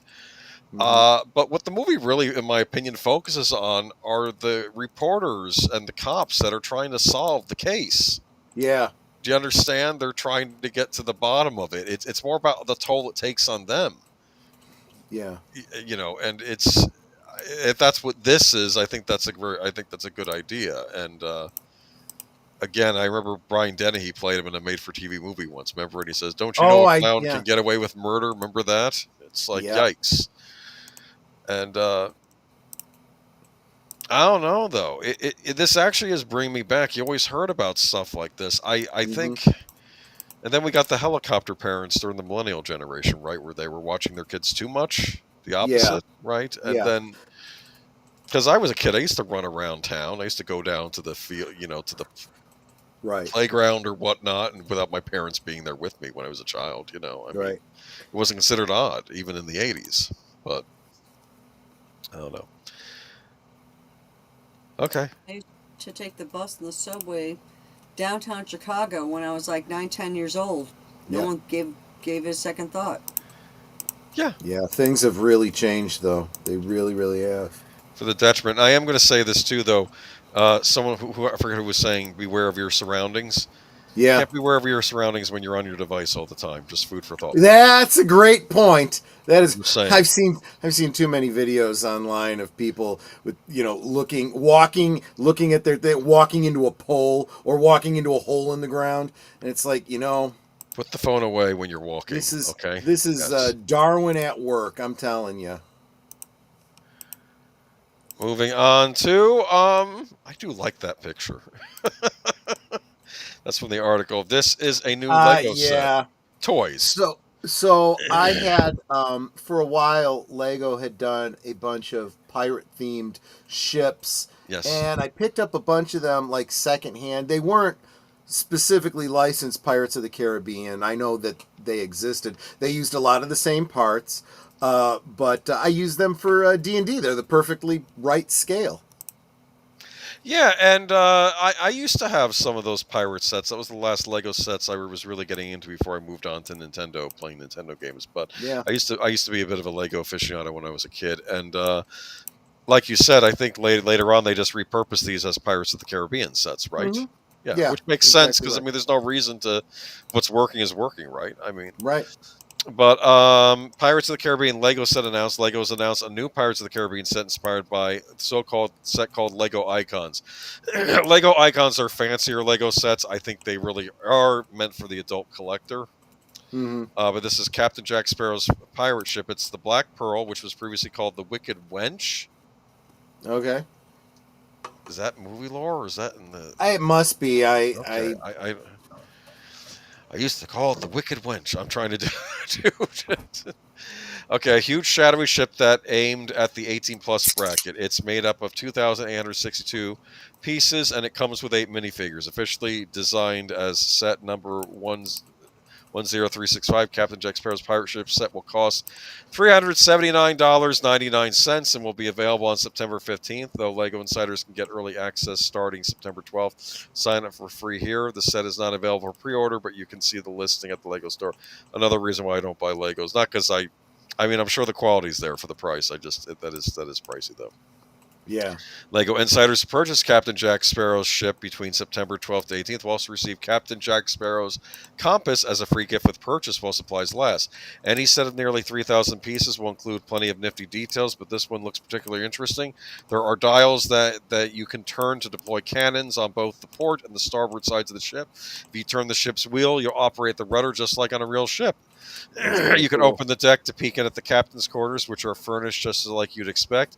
There's a detachable rowboat and minifigure figurehead, but in perhaps the most impressive flourish, you can remove the bottom of the boat's hull at the waterline to make it look like it's floating on the sea. If you don't want to do that, there's also a buildable stand so you can display the ship in its full doom and glory. That's very cool. That's actually very interesting. That's actually a nice feature because that was one of the things that seemed kind of, because I used them for, like I said, D&D terrain, and I had like this felt blue mat down for the water, measuring the distance between the ships and so on and so forth. But I had to have them sitting up, kind of like you're seeing right there, as if it was floating above the water, which I thought was odd. Right. But I think now with the ability to move that bottom part, right? Yeah. Troy, I've been looking at the set for a while. Over $300. Shimmery Timbers. I'll be blunt. I think this is an example of Legos have kept up with cost inflation. Yeah. I just think they have. I think that's the exchange. I don't want to say they're ripping you off. I don't think they are, but it's not a cheap hobby. And I think also, I don't know if the Pirates of the Caribbean license adds money onto that as well. If this was a generic pirate ship, maybe not as much. I don't know. You better believe it is. This is not happening right now out of nowhere. They're trying to batten down the hatches, so to speak, because they know they're going to have to shell out big bucks for Johnny Depp. Yeah. And going forward. And it looks like a cool set. There are many a Lego set I've looked at over the years that I've been tempted to buy. One of the ones was actually a redo, which Michael from Retro Blasting put on his channel. He had it was like a newer version of a classic Space System set, which I was sorely tempted to pick up because I in addition to Castle, I would buy Space System sets, and I used to like those. And to be fair, when I was a kid, they weren't super cheap either. I think what I would do is I would buy a lot of the smaller sets, and then you could connect the smaller sets together to kind of make something bigger. So like you're building something bigger over time. But really cool though. But they've never done Star Trek though. I guess they don't have the rights to Star Trek. They've done Star Wars. However, other companies have. For example, I have a. You know how they do, ships and whatnot, and they do them little bitty tiny, they do them bigger and bigger, and it's more and more detail the bigger they go. I've got this really tiny little bird of prey. I'd swear it's about as big as my thumb. It doesn't have a lot of pieces. It's got to have like 24 pieces tops. Huh. I love the Klingon bird of prey, though. That's my favorite spaceship. Yep, ditto. In any movie, period. I when I saw that in the Star Trek 3, I'm like, that's the coolest spaceship I've ever seen. Agent Boomer, I have the Lego $1,000 Death Star. Yeah, that was featured in the first Spider-Man movie with Tom Holland. I told myself years ago, dude, if they ever make a Lego Death Star, you have to pick it up. I didn't pick it up, but that was. I was going to say, did you look at $1,000 and go, yeah, no? That's probably why I didn't. But the thing is, when I was a kid, I had those miniature Death Star sets, and I thought, well, this might be the next best thing, or maybe this will be even better. Me getting a miniature Lego Death Star set where I get to. Did you know that there's a bloke on? I can't remember if his store is on Etsy or eBay. Yeah. But he has digitally recreated those Micro Machine or Oh, Micro really? what that you're talking about, the Death Star play sets and the what's it called? No, not, it wasn't the Death Star. It was the Cloud City play sets. I had those too. Yes, I had those too. Okay, and he has digitally he has 3D printed them to be in scale with the 3 3/4 inch figures. Ho ho ho Yeah, ho! yeah. Oh, wow. I know, I That know. is super cool. Okay. What about Nate from the internet? Oh yes, that's another one. So there's a YouTuber called Nate from the Internet. His brand, his logo is Nifty. Nifty. N-I No, Nate from N-F-T-T-I.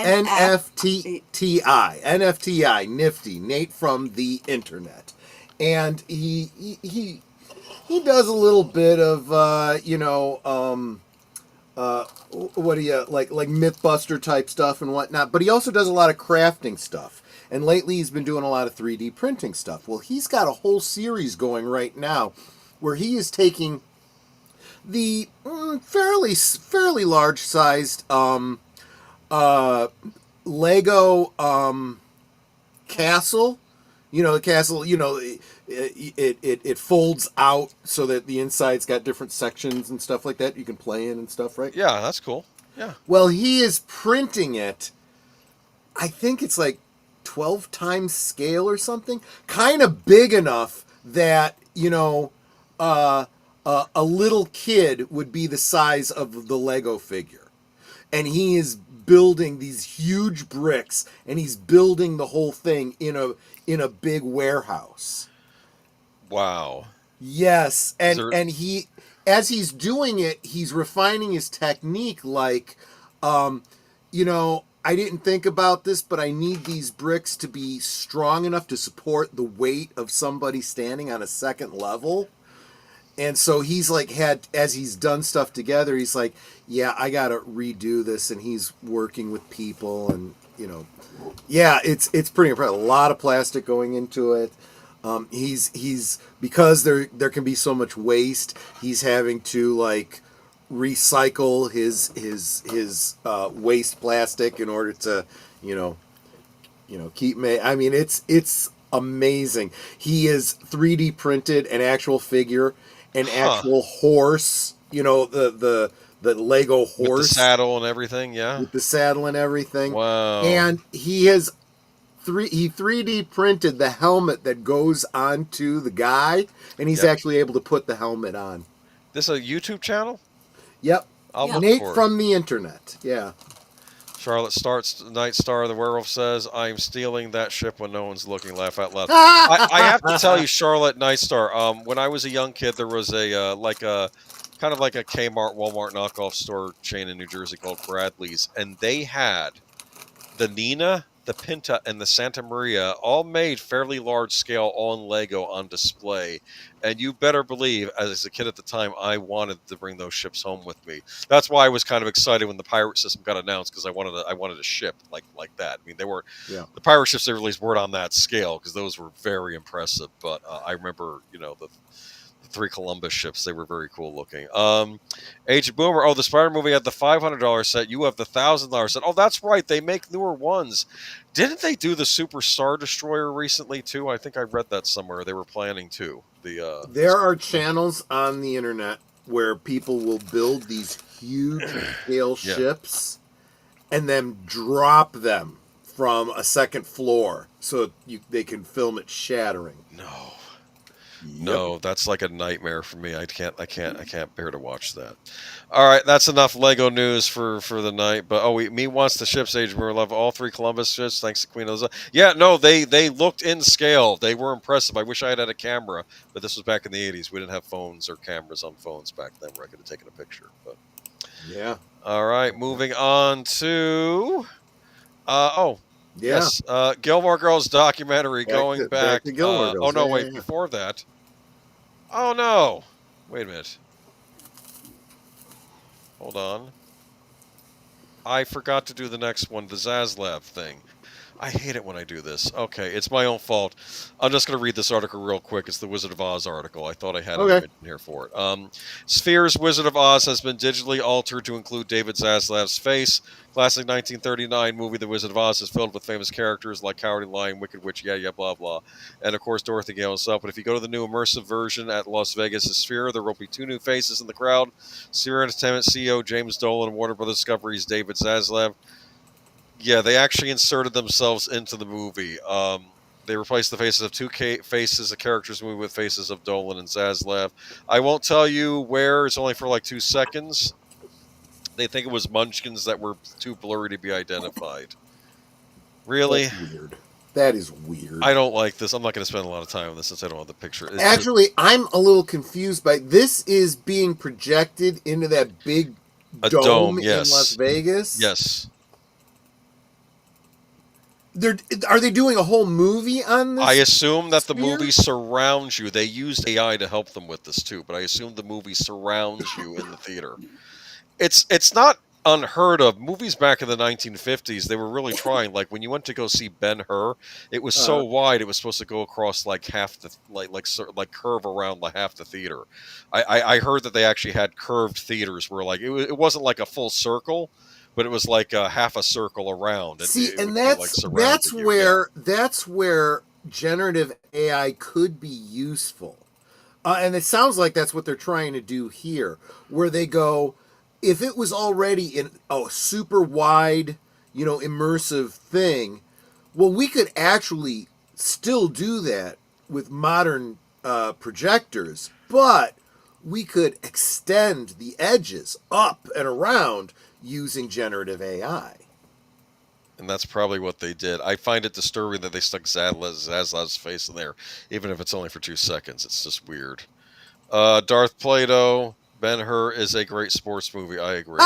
Kinda true. It basically is in that one part, the chariots thing. That was a sport back in ancient Rome. That's what they had before NASCAR. Anyway, moving on to. Here's the full cast of Gilmore Girls, or at least a lot of them. There were other characters I didn't get. Rory's best friend, I forgot her name from town. Gosh. Korean immigrants, the daughter of Korean immigrants. Her mother isn't in that picture. I liked her character. Her mother was this strict, very strict Christian, right? And of course she gets a boyfriend, right, who's more like a hard rocker type, and and but he wants to marry her, so he's like, and the mom's like not approving or whatever, and he doesn't know what to do, and then he says, I read the whole Bible from cover to cover, okay? I don't know that I understand all of it, but I'm trying. And he's like, you read the Bible cover to cover? You're younger than I was when I read it cover to cover. And then she accepts him. Remember that? Yeah. Because they were Christian. Yeah. So it was Lane who is the girl on the left. Her mother was Mrs. Kim. They never gave her a first name. She had this... Funny. The actress was Emily Caranda, and she has this very severe face. I mean, perfectly cast as that, very stern type mom. But, again, she was one of those moms that she might have been overly protective, but she obviously wanted what was best for her daughter. It came from love. It did come from love, yes. Exactly. And there's Paris. We had mentioned Paris earlier, Rory's friend right there. Yeah. She later showed up on a couple episodes of ER too. I won't get into detail of that actress, but it was an important episode. So let me get into the article. Gilmore Girls documentary in the works with Kelly Bishop, Jared Padalecki, Chad Michael Murray. In celebration of the 25th anniversary of Gilmore Girls this October, a new documentary, Searching for Stars Hollow, is in the works with stars Kelly Bishop, Jared Padalecki, and Chad Michael Murray, among others. Searching for Stars Isle from Ink on Paper Studios is set to examine the beloved show's role in American cultural history.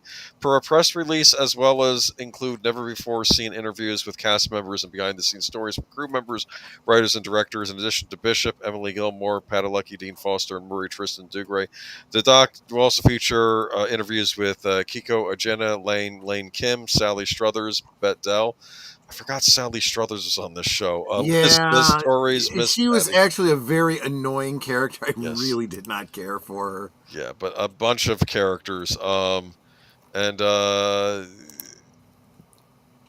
Gilmore Girls was ran for 7 seasons from 2000 to 2007, centered around the relationship between 30-something single mother Lorelai Gilmore and her teen daughter Rory Gilmore. Yeah, we'd already mentioned that at the beginning. But the interviews we've already conducted, the cast have been a delight. We've shot up more than 100 hours of footage and have already unearthed stories, commentary, critiques, and more.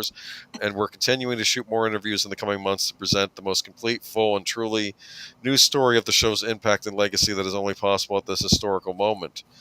I've seen this done with other television shows. They did Yeah. it with Millennium, Mm-hmm. which I haven't watched yet, but I should. They also did it with Deep Space Nine. They did a documentary they about did. that, and I think it's interesting that they do. Robert these. Meyer Burnett was very involved in that. Yeah. God, they could do it with the X-Files, but that would take too long, probably. Hmm. They'd probably have to do it as a two-parter or something. But yeah, I'll. Apparently, there's a pre-launch for a Kickstarter because I think they have to raise funding for it. But if you're interested, you can chime in. Might be interesting. I never got into the show. It's okay, Geek Flag. In fact, I was telling Troy I was expecting more of a blowback from our audience tonight because I'm like, Yeah. is this truly geek culture? But whatever. But here's what I wanted to say. Troy and I, of course, we were all into the science fiction shows and stuff, but we still Right. watch Gilmore Girls. There was just something about this show that drew you in. I can't explain it. I used to watch a lot of TV back in the day, not so much these days, but I'm currently watching Landman right now, but No. it's by Taylor Sheridan, the guy that did Yellowstone and Tulsa King. This has Billy Bob Thornton as it's all about drilling for oil. It's interesting. Of course. Yeah. It's interesting all the energy things they bring up on it because they're like, oh, the environment. They're talking about this. He says, listen to me. We're just the people that produce the stuff. We're not the ones in charge of making efficient engines or anything like that. And it's like, right.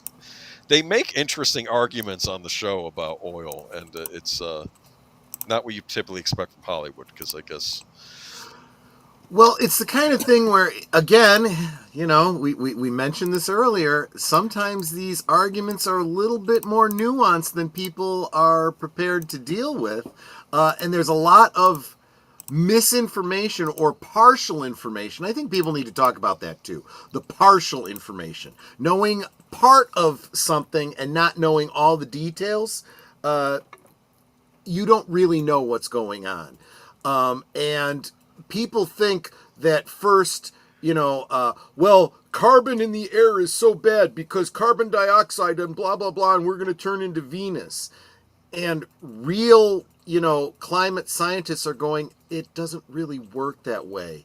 Yes, carbon dioxide is one thing in the atmosphere that, can cause, greenhouse effects, but there is literally an upper limit where you put more carbon dioxide into the air and it doesn't have any more impact.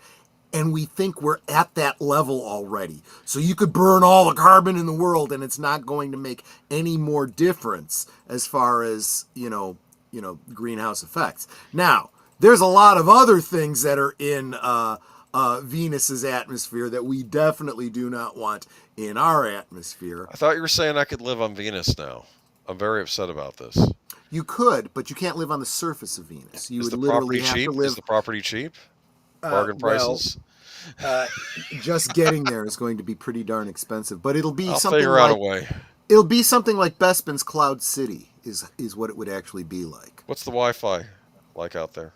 It's up to you. It's probably better than Florida. Remember, anyway, this is like asking what is the West like before we settled it. That's how pioneers have to live. Someone has to go there first and do the hard stuff. That's the way it works. And then 100 years later, you got people talking about the colonizers who came to Venus. Yes, and displaced the poor Venusians that we didn't even know were there, right? Right, exactly. Trump vows retaliation against countries with digital rules targeting U.S. tech. This was interesting. Let's get into this. This is kind of a follow-up from our story we did the other week about the UK law. President Donald Trump vowed to impose new tariffs and export curbs on countries with digital taxes or regulations that affect American technology companies. Trump didn't mention specific places, but comments were taken as a threat against the European Union's digital rules to rein in companies like Google, Apple, and Meta. In a post on Truth Social late Monday, Trump said he would stand up to countries that attack our incredible American tech companies. Digital taxes, digital services legislation, digital market regulations are all designed to harm or discriminate against American technology. The 27-nation EU has cracked down on big tech companies with sweeping rules.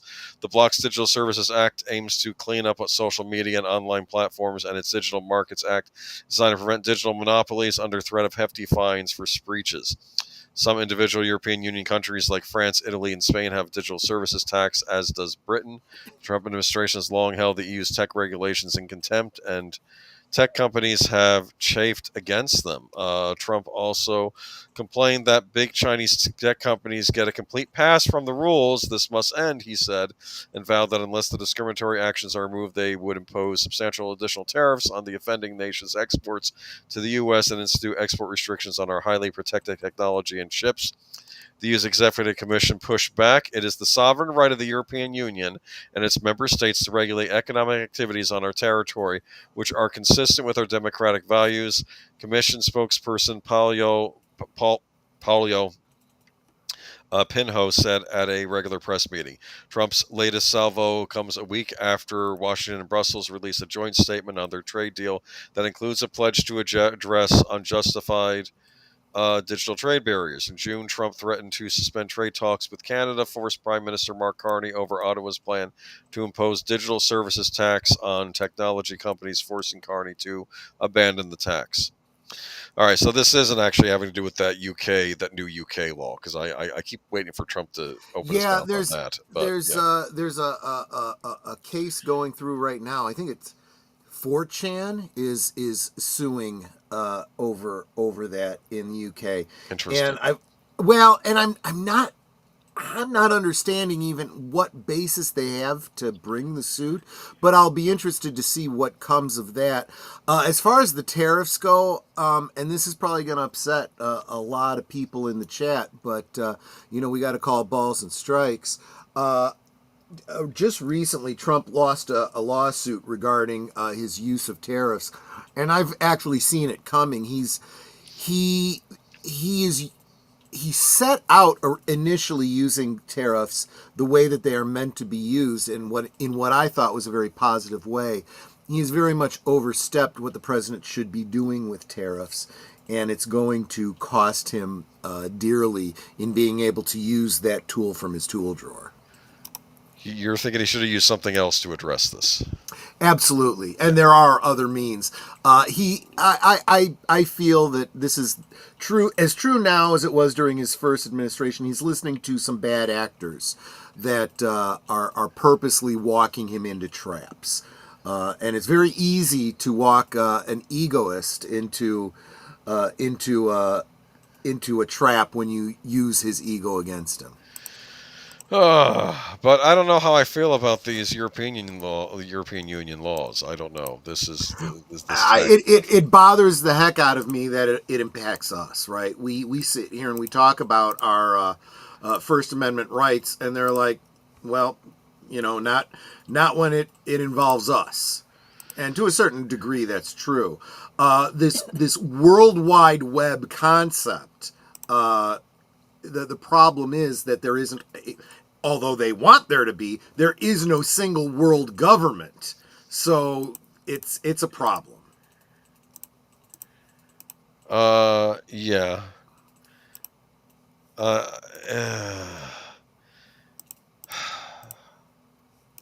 times we're living in.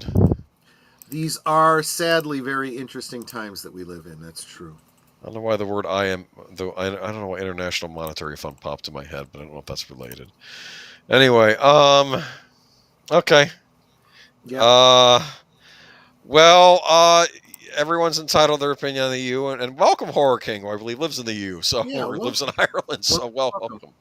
Actually, I don't know what part of Ireland you live, right? But yeah, I know he was on your stream, right? Yes. Yep. I think he's over on Netter's side. Okay. Anyway, welcome to the chat. Hope you're doing well. And I hate to say this, I'm telling you welcome, but that about wraps things up. Yeah, we are getting ready to be done here. So yeah, that's basically the weekend. Yeah. Hope you had a good weekend, everybody. It's Labor Day weekend. Some of you may have off tomorrow. Enjoy the time off. Have I'm an always ice. a little off. Have More an off ice. than on. Funny. Have an ice cream. Don't we Oh like yeah, ice cream? There you go. ice cream. Have some Ice ice cream. cream this weekend. And yeah. So what do we have going on this week? Anything going on tomorrow night? Yeah, so members on my channel, Nate had requested a couple times the movie Some Kind of Wonderful.